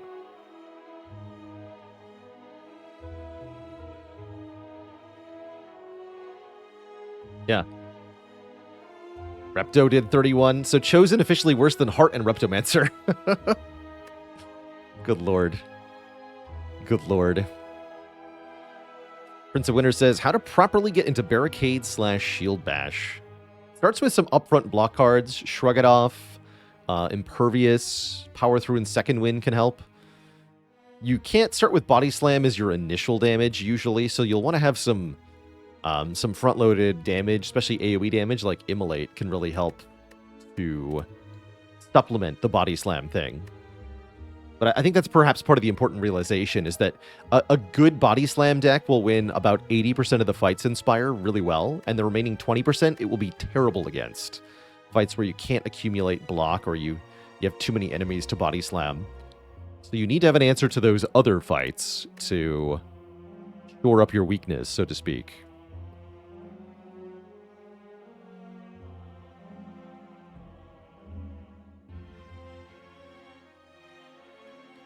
Yeah, and that was 52 damage with both Dark Embrace and Evolve in the deck. So we had plenty of card draw. We just didn't have any energy output.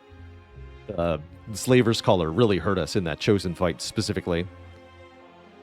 Blue Smoke Instrumental says, I've had Body Slam decks get stopped cold by Reptomancer. Yeah, because you have too many enemies to Body Slam and too much incoming damage to block. Is Body Slam the most impactful common card in the game? Well, depends on what you mean by impactful. Do you mean biggest influence on a deck? I might argue Cut Through Fate is pretty impactful. Flurry of Blows can do a lot as well.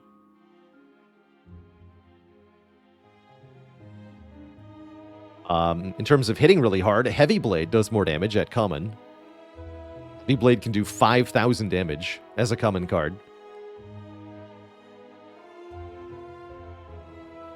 Jamjan says, on the point of Body Slam, I feel like what I've learned most from this stream is that your deck needs to be flexible. Yes. Yes.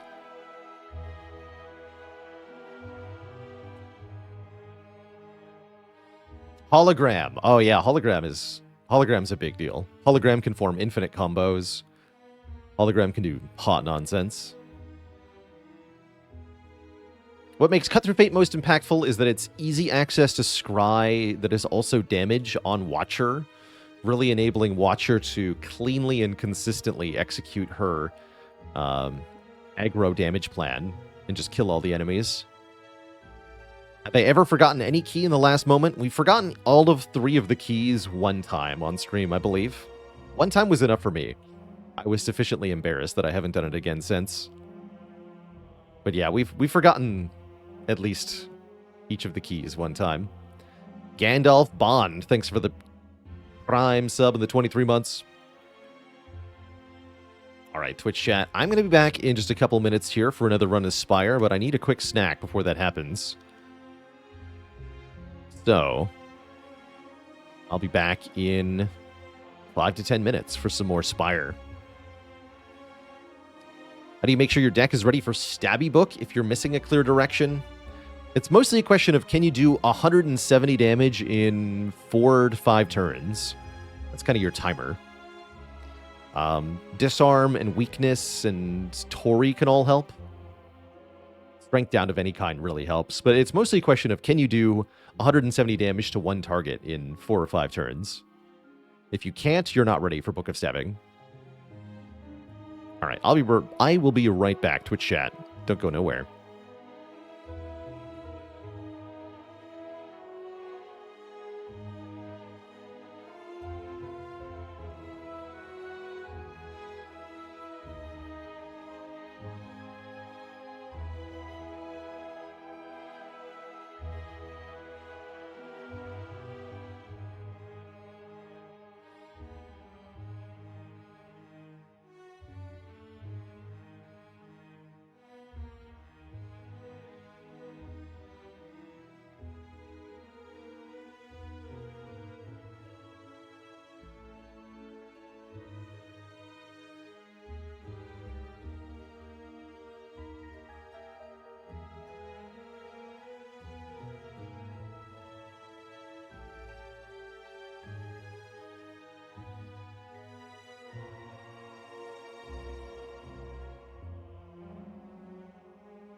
Alrighty, Twitch chat. We are back. Thank you for being patient while I grabbed some tea. Now there will be a quality Ironclad run. At least, hopefully. Let's see here. No early shop means I'm a little bit more inclined to lose our money for a rare colorless card. Starting with Apotheosis or Hand of Greed can be a good time. Ancient Tea Set or Riot.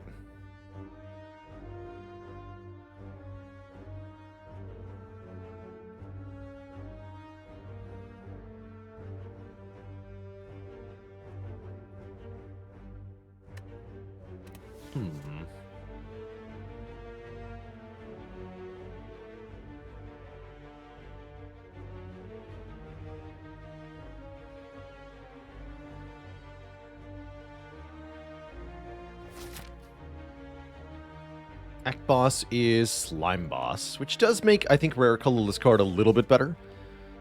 Because the bomb is a bit more takeable. Sure, let's take a rare colorless card. Get offered both Apotheosis and Hand of Greed. I think both of them are very strong. Since we do have later shops this act, Hand of Greed is a bit tempting.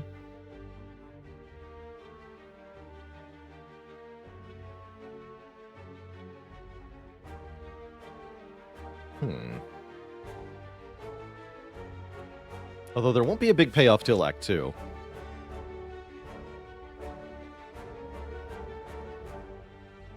Yeah, Hand of Greed is perfectly good in Act 1. It does damage equal to Carnage, but it doesn't exhaust if you don't play it. It doesn't exhaust if you do play it either, meaning you can get gold multiple times with the Hand of Greed.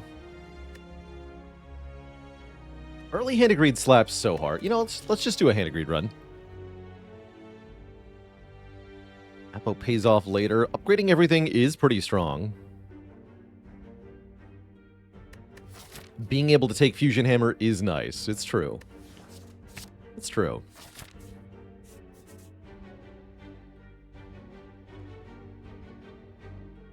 Probably something like this. Maybe we go to the shop if we're not winning against Slime Boss yet.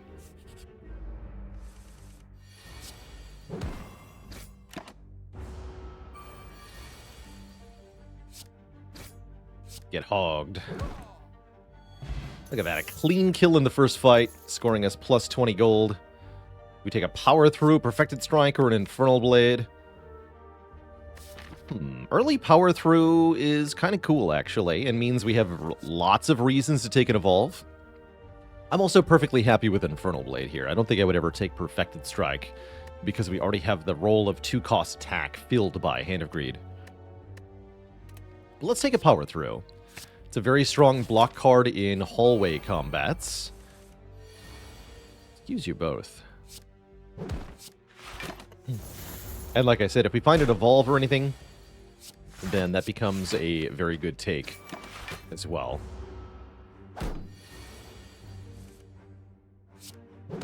Easy money.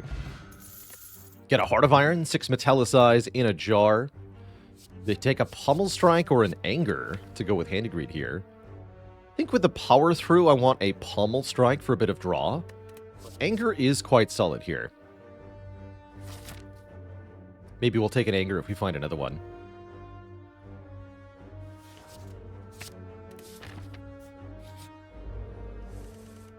Jaworm. Look at Power Through doing work here. Full block.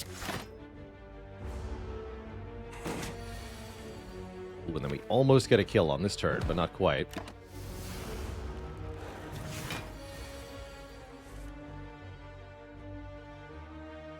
Fashion Strike does get a kill, but I want my money. And if we lose 7 health, we're only really losing 1 health here. So I'll pay 1 health for 20 gold.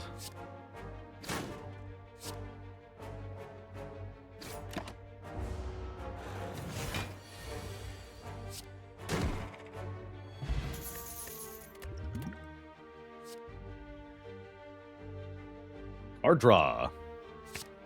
Love me an early Battle Trance. pretty much no matter what the circumstances.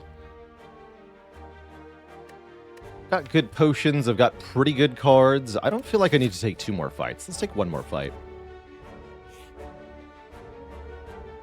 Get money and a curse from the serpent. That's a deal I'm not willing to make, because I'm not even sure that I'm going to a shop this act yet. Disagree, Stinky Serpent Man. Ooh. Uh-oh. I'm gonna go for Thief first here, but this is kind of a sticky situation. Next turn's gonna hurt.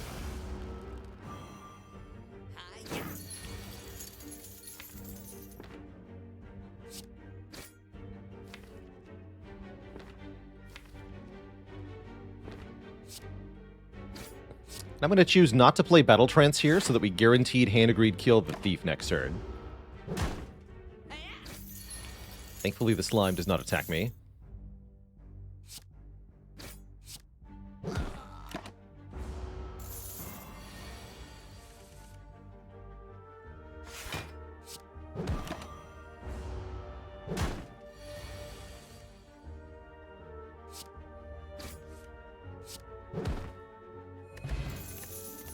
Not too bad. We want to add a Hemokinesis for a little bit more damage that we can get via trading some health. I think that's a decent idea, actually. That'll make Slime Boss quite a bit safer, as well as the upcoming Elites quite a bit safer. Sure. That said, my first upgrade is definitely going to be the Hand of Greed. 5 more damage and 5 more gold.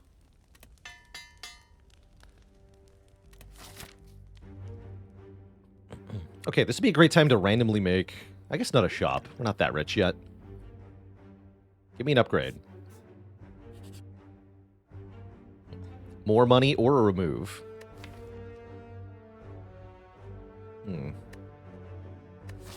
Removes are pretty good, last I heard.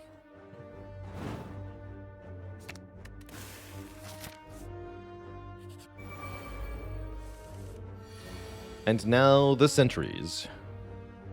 This would be a pretty good fight for Heart of Iron.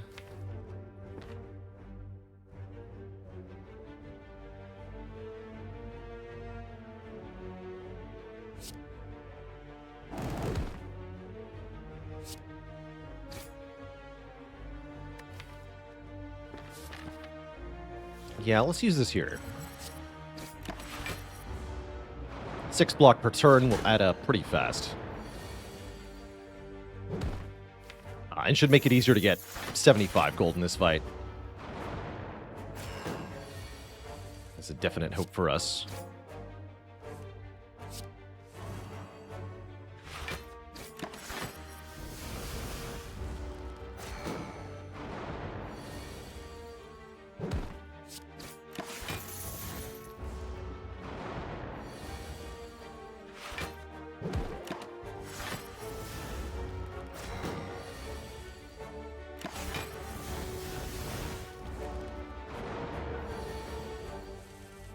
Easy money.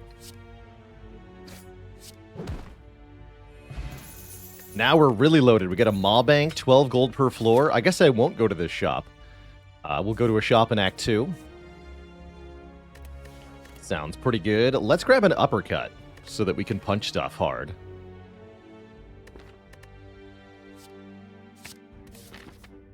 And...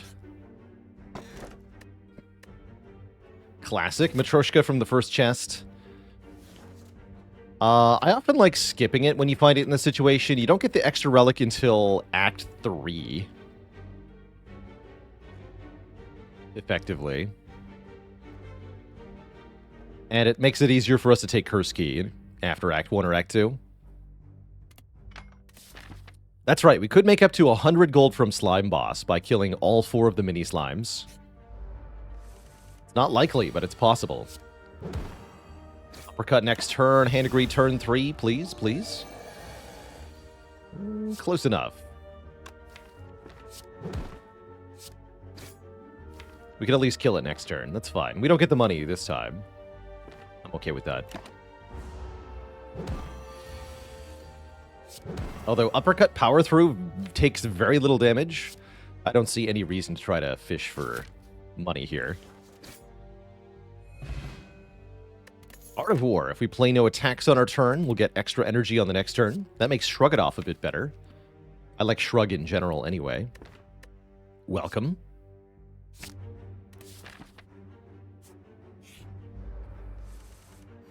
How'd we get the hand agreed? We started with it. So deal 36. I only want to deal 35. No, it's 34. I can't math.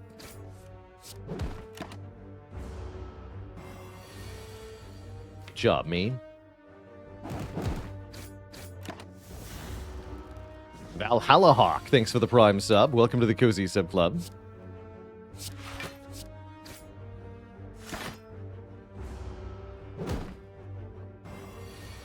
Seems pretty difficult to get a double hand agreed from here, but I'm going to try.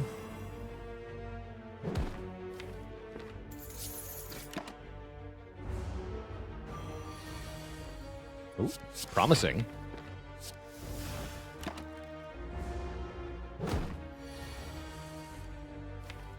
It could happen. It could happen. Take 4 to gain 25 gold. I'm willing. I'm willing. Although it might not actually be 4.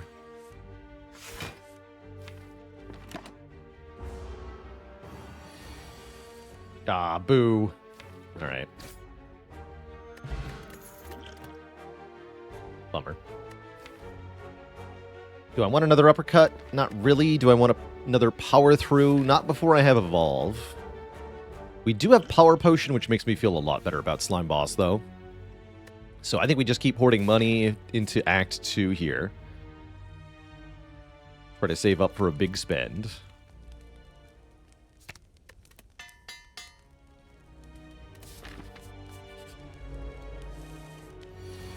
You. Punch you.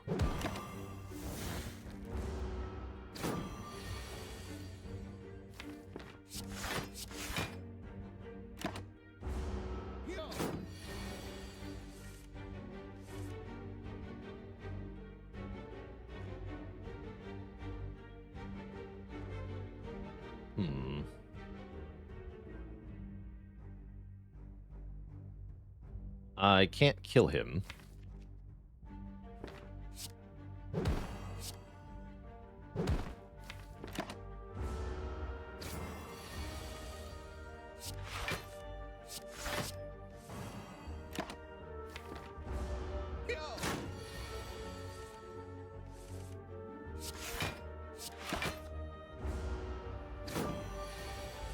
There we are. Thanks for the money, hee. Okay, Anger is back, and I do think we wanted Anger in this deck. That should be the last attack we add. Pairs nicely with our Pommel Strike, Battle Trance stuff. Doesn't play all that well with Art of War, but that's okay. And I think we are good to go into the Slime Boss fight. So let's take one event, which is an elite. It's the Sentry's elite, in fact. And I would more than love to rematch these for an additional relic and potentially another boatload of money here.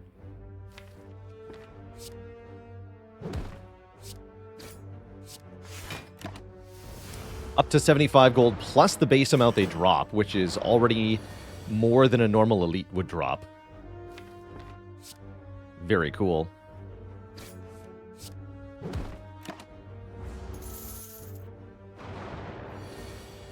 Take 10 on that turn, and 10 more on this turn. Ow. Thankfully, we have a blood potion.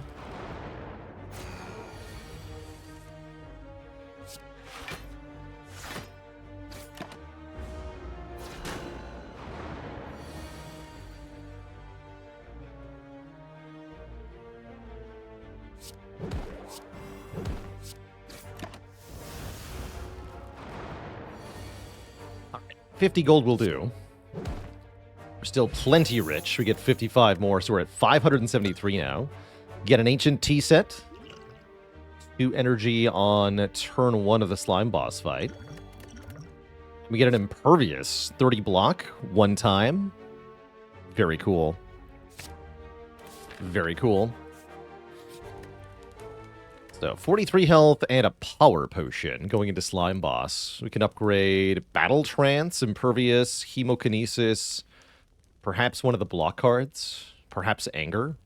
I personally like upgrading Battle Trance quite a bit for more card draw. Let's do that.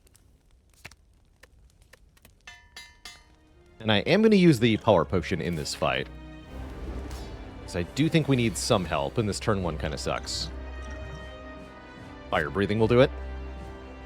Fire breathing is definitely going to make it hard to farm multiple handed greeds, but I already don't think we get to do that in this fight.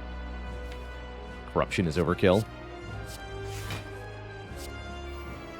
Dead Teddy with a 33 months, closing in on 3 years. It's a long time.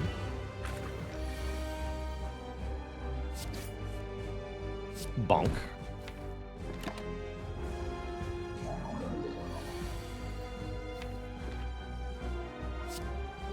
Put that back in the draw pile, thank you.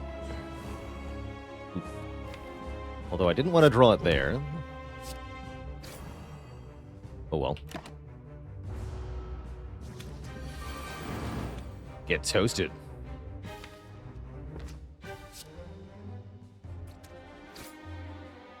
Turn's kind of bad, though.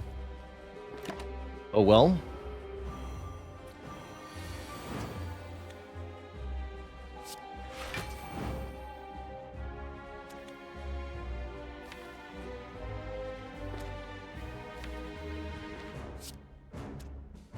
Okay, now Hand of Greed will kill one of the little ones. Chip away at you.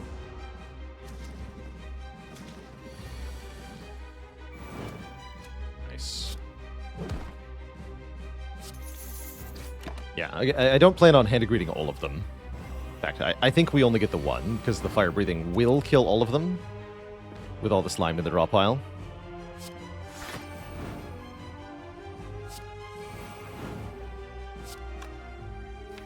We can't possibly get Hand of Greed without also drawing slime, so they both die.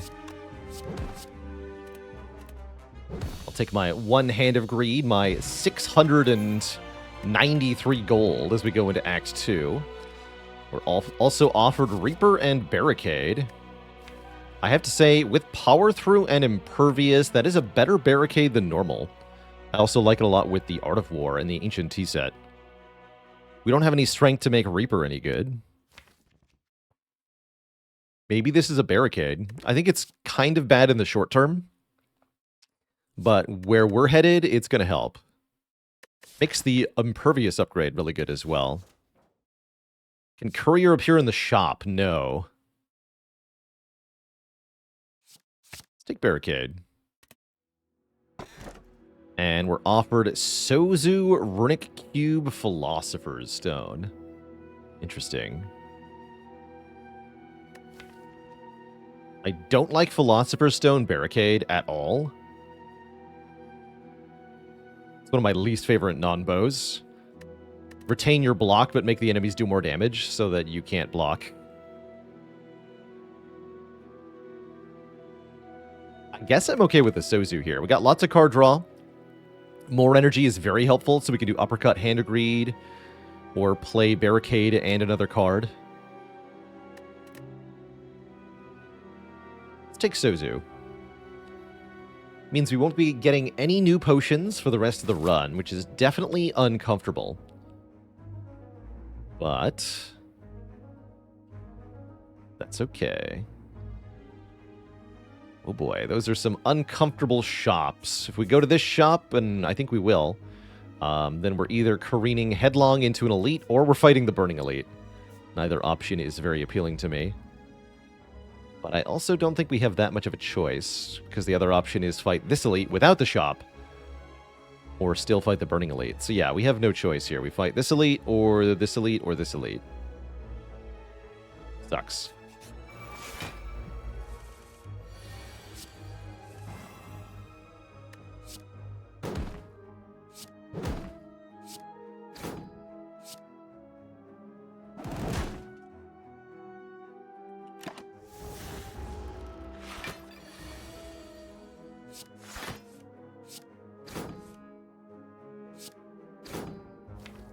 Okay, we guaranteed draw Impervious next turn, so that's fine.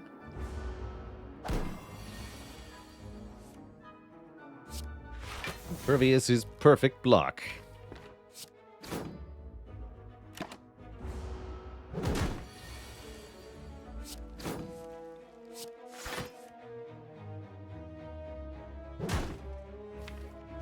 I'll play your game.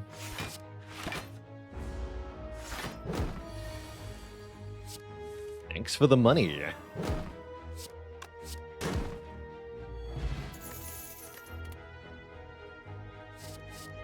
Mediocrity. Yes, with 2 Nightmares and a Wish, you can indeed effectively get infinite money. Takes a very long time, but it is totally a thing. It is indeed a thing. Bird nerds, uh-oh. On the ground.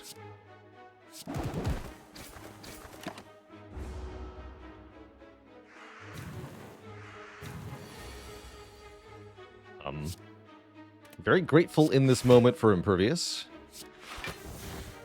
Guess I'll take the extra energy next turn.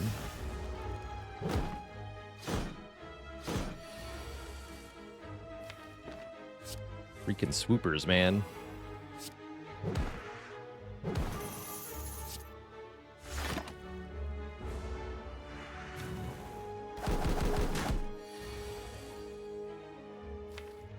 Freaking swoopers.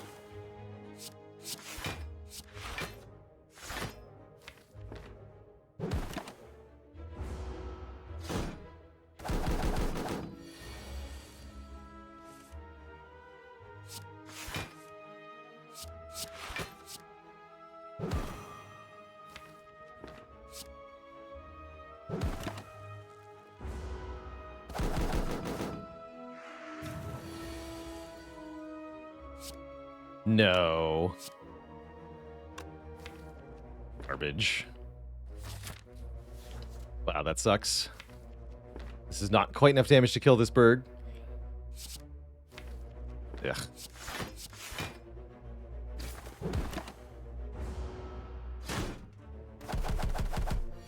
Philo Pickers would die here. Philo Pickers would use a potion and feel good about it. And the fight would be fine. Please don't suggest I use my only potion for the run, Twitch chat.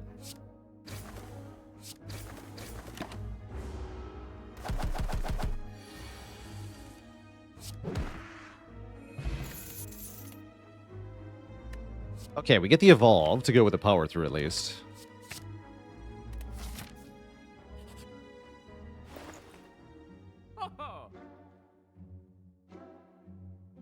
Guess I'll buy Toxic Egg.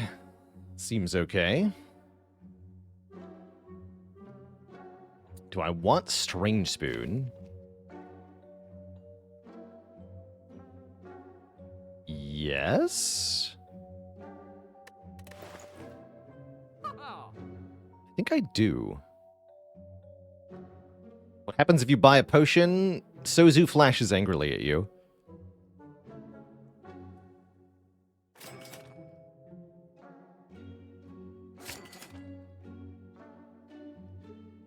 Could take fire breathing here as a way to scale.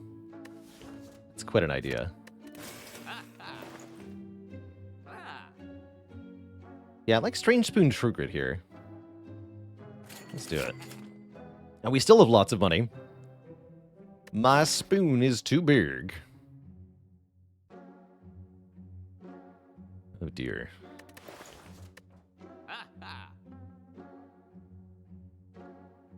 Do we take Blind here? It is kind of good with Barricade. I'm a little bit worried about our damage output for the elites, though. But yeah, it's pretty good. And we get to upgrade a card. Let's make Barricade cheaper.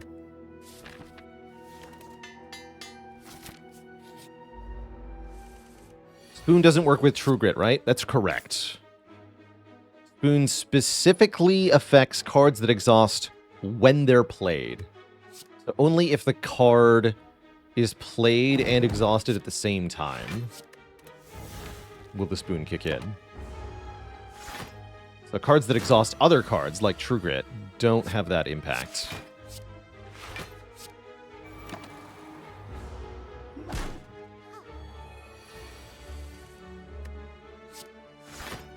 I am liking the blinds.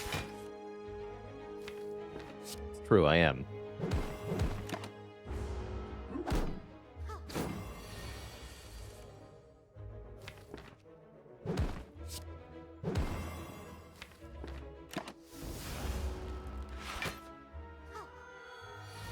Should have done Hand of Greed, then Battle Trance, actually. Oh well.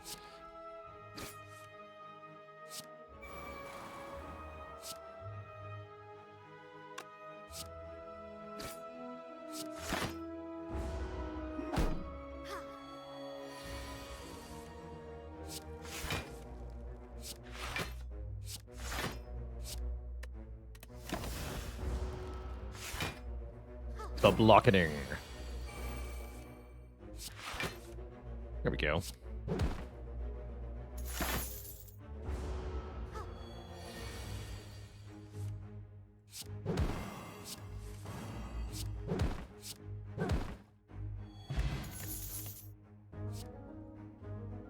Yeah. So, do we fight the Burning Elite with a rest, or do we fight a regular elite? Followed by another elite. I think I'd rather fight one hard elite than two different elites at the moment. So I'm going to rest and fight the Burning Elite. I don't know if we win this fight. I am prepared to use one or even both potions, if necessary, to get through it intact. Definitely a little spooky here. At least we have extra energy on turn 1 with the T-set here. It is Gremlin Leader, who is definitely going to cause me problems, as we do not have AoE damage in this deck. At least Barricade is good here.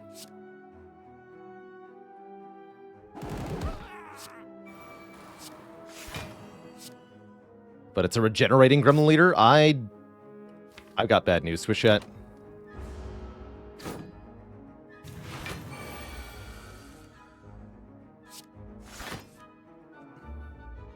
This is not going to end well.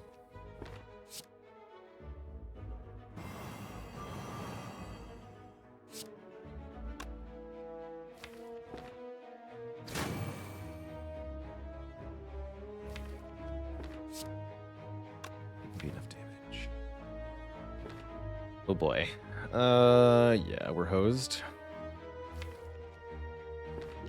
Heck it.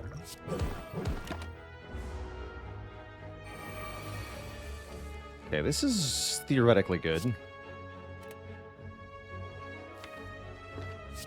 Not good. This deck has no answer to this fight. This is actually why I went one elite over two elites, because I figured we were probably dead to Gremlin Leader either way.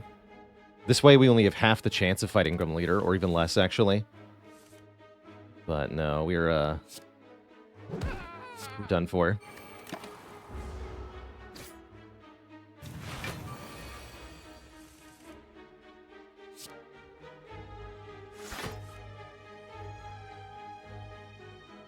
Still at full health.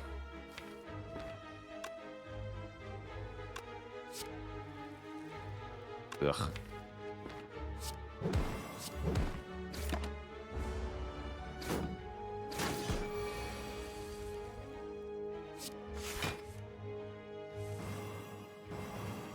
Alright, you gotta die. I think I need block? Question mark?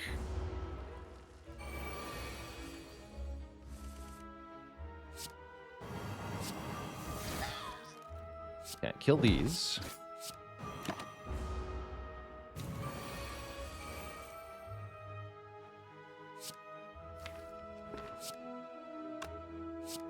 Trance first here. Deal the damage. Deal all the damage. Deal every damage. Don't panic.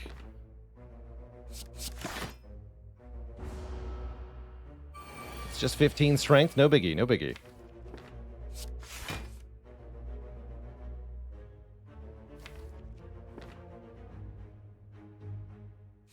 Use this Bash Strike on the leader here and try to kill next turn. Or do we bash strike the fat gremlin? Probably we have to kill next turn either way. That's my guess. So I think I'm just going to go for the leader here. To do 20 damage while weakened.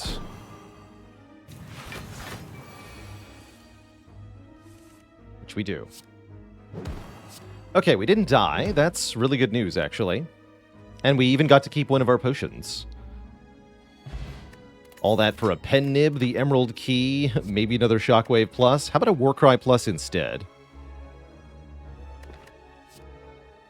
Yeah, congrats to us on not dying. I'm pretty happy with that, actually. I'll probably rest the next fire.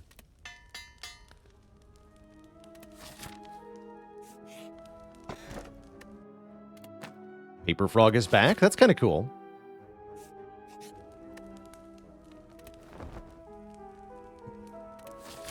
Second Elite should be a lot easier.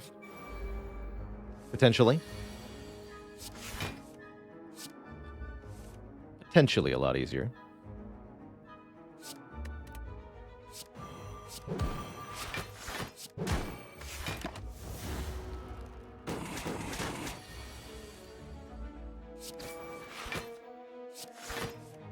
Oof.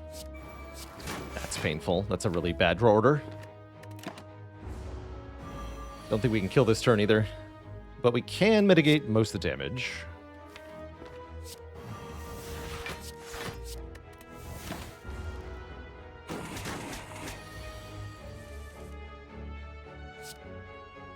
$32, huh? Oh, good. We do get a kill at least. Don't need a third uppercut. Can we do this? I'm not sure we can. I don't feel very good about this.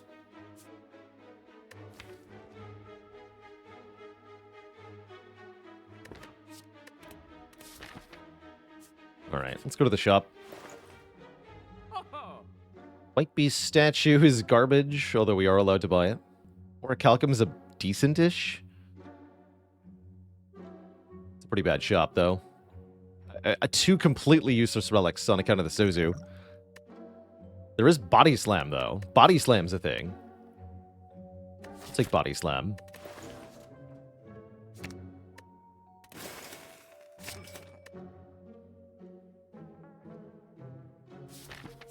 Stupid shop. Hey, now here's a turn one that I can get behind. Retain 40 block. Put uppercut on top. Very good.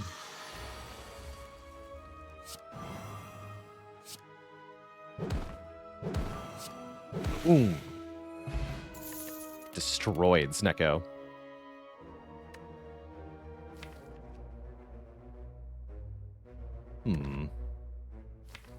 Vaguely takeable Seeing Red? I don't know, though. Don't want minus draw. Havoc is kind of interesting with the Warcry, too. Havoc could ruin our deck, though.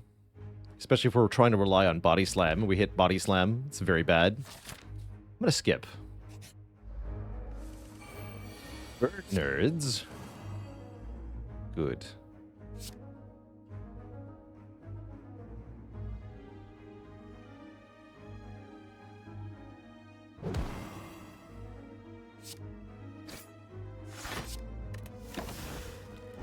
I think wanted to work right there. Yeah, whatever.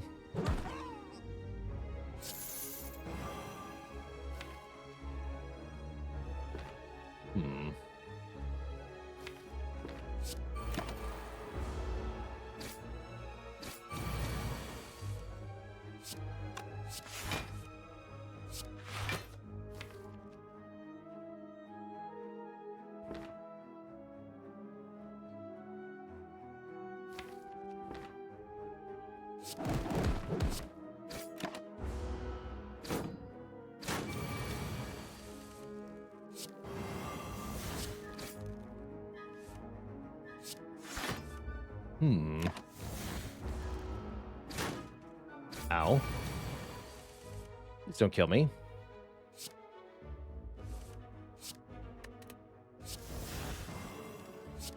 Thanks.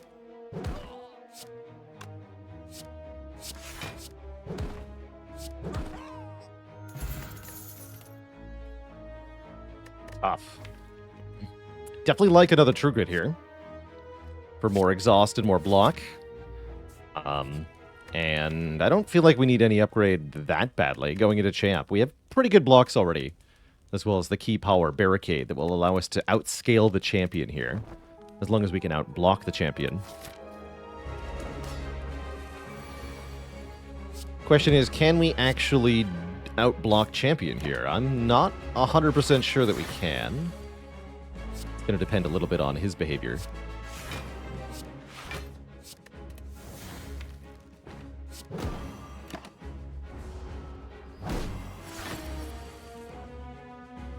Fortunately, the champ does take breaks from attacking every 4 turns, so next turn we won't get attacked, for example. We can play Barricade Impervious here. We only get 30 block out of this Impervious, but oh well. Fantasia! Thanks for the 3 very generous gifted subs. Welcome to the Cozy Sub Club, everybody.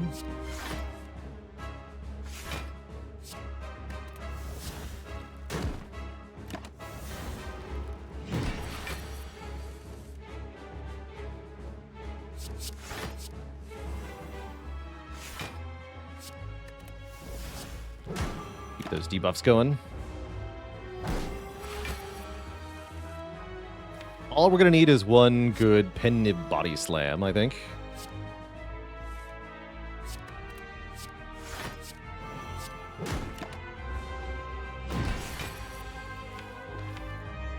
Didn't keep Impervious, that's okay.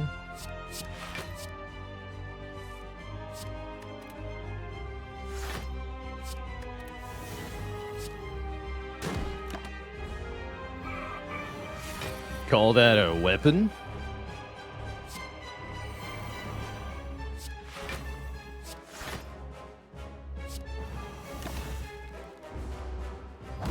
Call those debuffs? Pathetic. Puny weakling.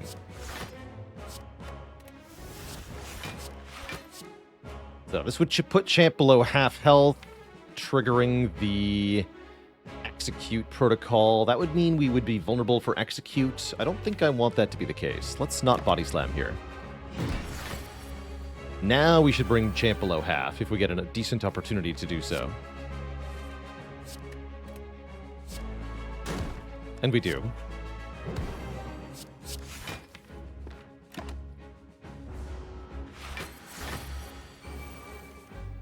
Does mean champ will remove all of these debuffs. That is not the worst thing in the world, though.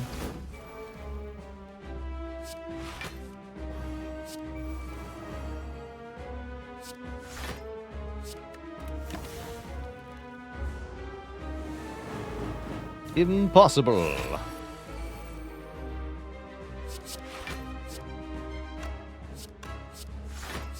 Oh, it's possible, all right.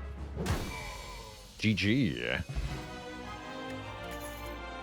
We get through Act 2. We only fought 1 elite, but it was the Burning Elite. We're alive. I think that's all that really counts here. I think this deck loves an Exhume. Exhume can get back Impervious and is itself subject to the Strange Spoon. So this could potentially be multiple additional Imperviouses. Imperviodes. There's also Demon Form and Immolate. Actually, we might need this Immolate to deal with Reptomancer. Concerning.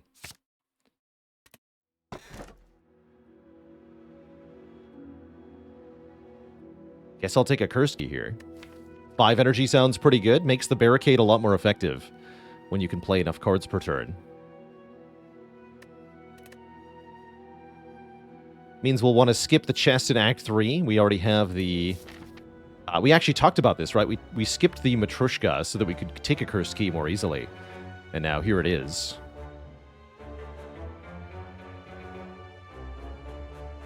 Only fight up to 2 elites this act. That's probably for the best.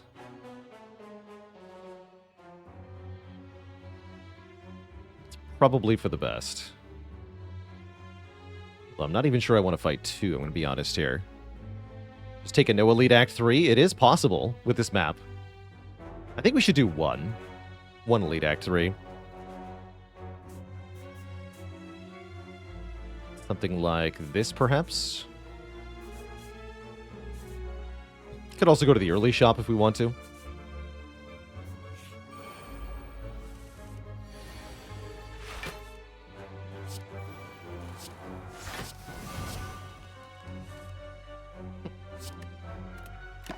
Great turn 1. I want that to be my turn 1 in every combat, pretty much. Oh yeah, we're also going to make crazy money off this hand greed, which I almost forgot about. Almost.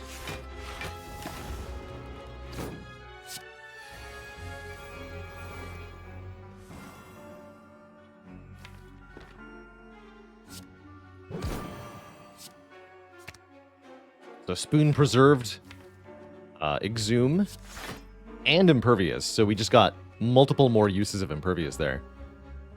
Pretty cool. Pretty cool.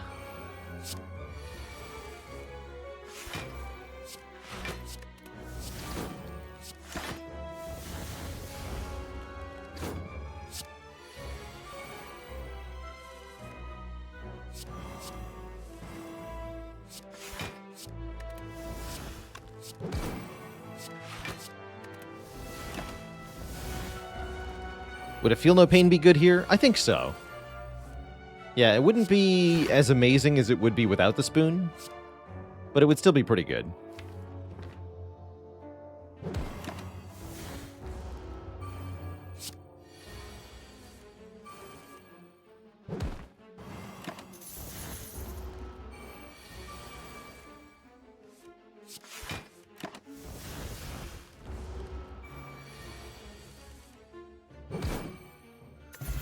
It would still work consistently with, for example, the True Grits.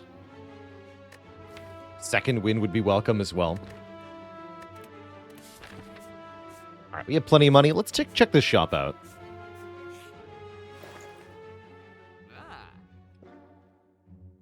Double Exhume with Strange Spoon is certainly something. I do like the Preserved Insect to make our next elite a bit easier to kill. I'm even wondering about Whirlwind here because of that critical weakness to AoE fights. Maybe that would help out.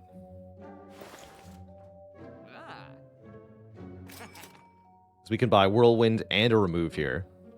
Let's do that.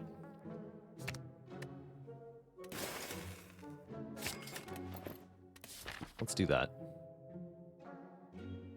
Unfortunately, we're already locked into a 1 elite path, so we can no longer adjust our pathing.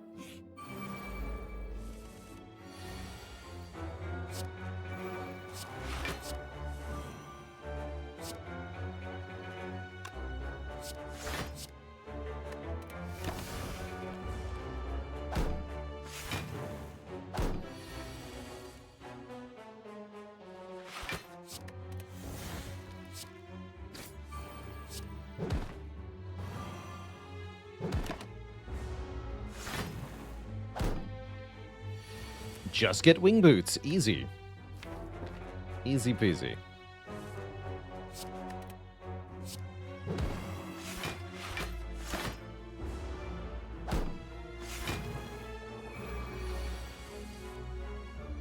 Hello?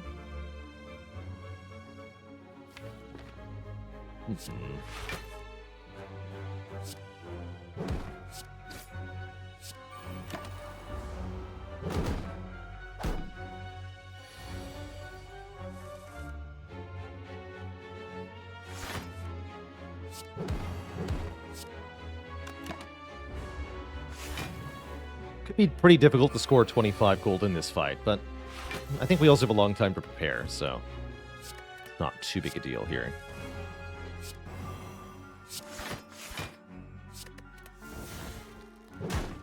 There we go. Loads of block. And we can use the True Grits to delete the deck as needed here.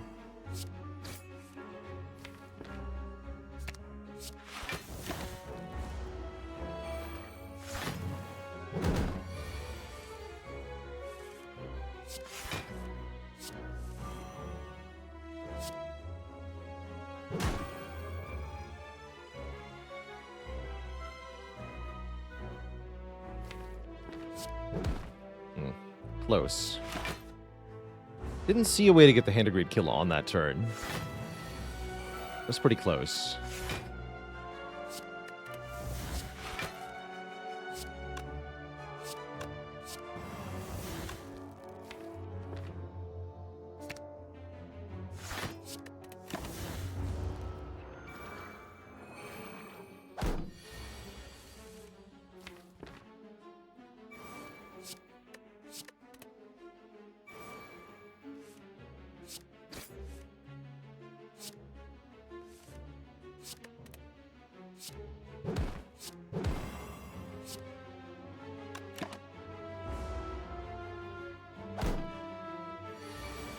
There we are.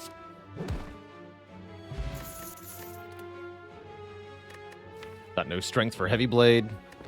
This is a Body Slam deck, dang it.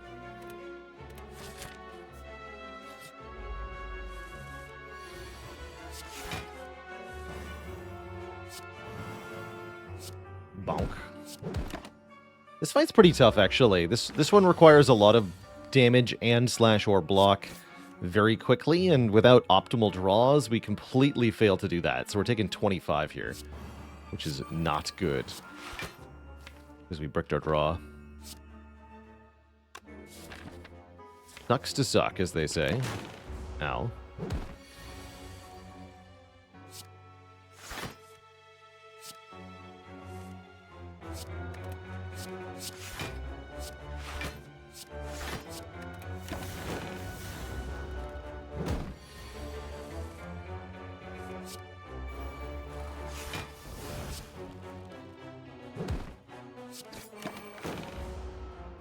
Alright, hand agreed. There you go. Could have been worse, I suppose. Oh my lord. Choices. Do we take Entrench Plus or Offering Plus? Jeez. Offering Plus is insane card draw and lots of energy generation. Entrench can double our block repeatedly, stacking the barricade and being our win-con scaling solution.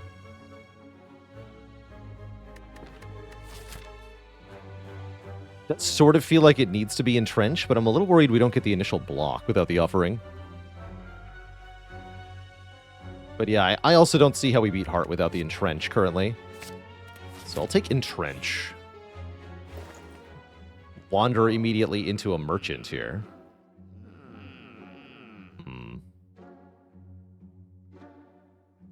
What about Impatience Plus? That actually seems pretty good. That actually seems pretty good. And I'm going to upgrade Whirlwind because I am actually that afraid of Reptomancer.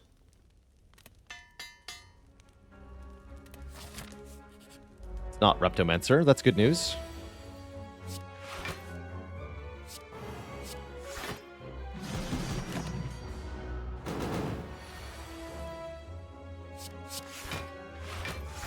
Ow.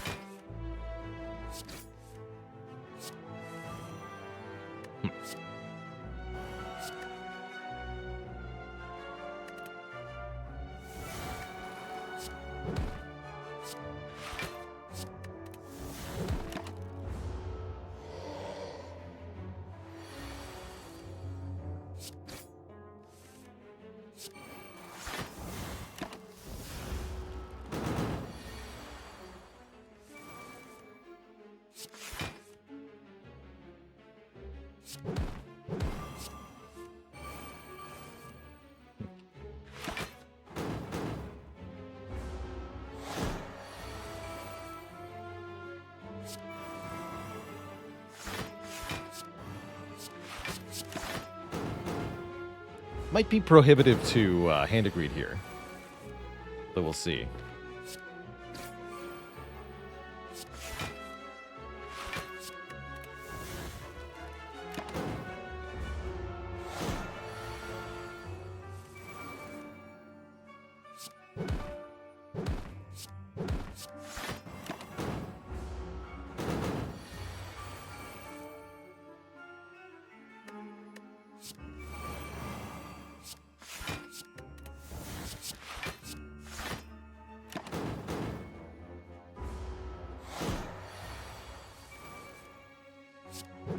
Nice. Bottled Lightning. Choose a skill to start with in our opening hand. I think Battle Trance Bottled is pretty good. We could also go with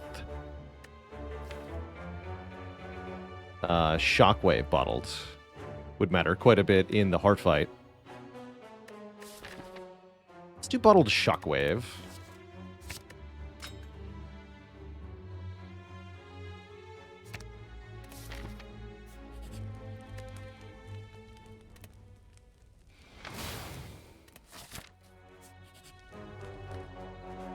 Don't open it.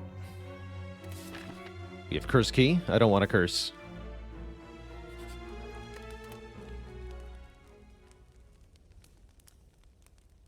I'm actually not sure I'm going to upgrade Body Slam ever. Let's make our best block here. We should probably also consider upgrading Evolve here. The shop is also no longer worth it. So I could go for a whole nother upgrade if I want to.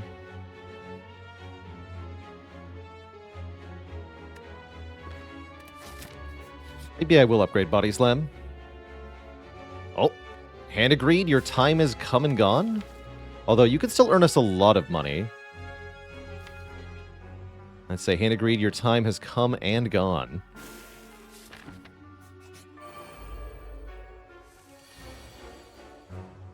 Nah, that one guy cursing. I don't usually remember my dreams well enough to make note of them. Yeah, minus 100 gold immediately. Oof.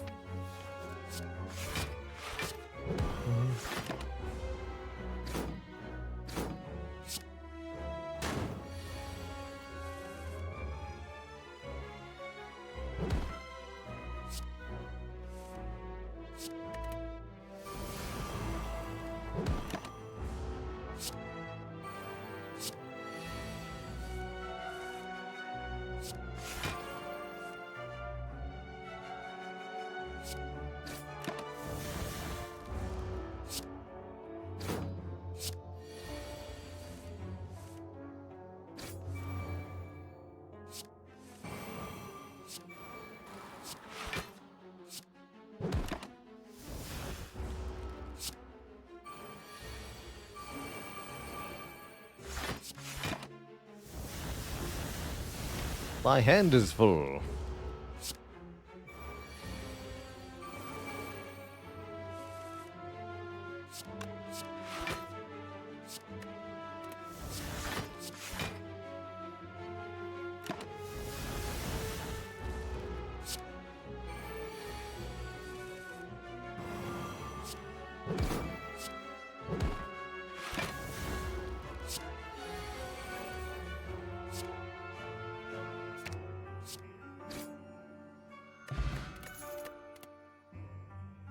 Garbage.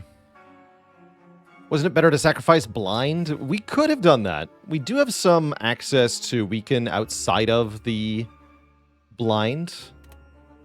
But I want to be able to remove artifact layers, and I also genuinely wanted to lose the Hand of Greed so that we can focus on the Body Slam stuff for the end game here. I am actually going to upgrade that Body Slam right before the boss. It's true.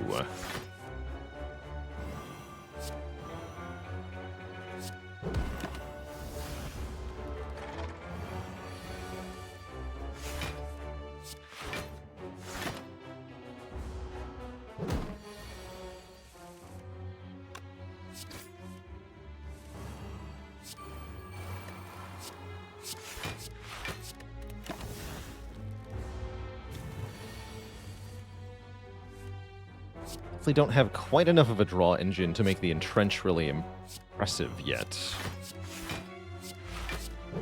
Doing our best, though.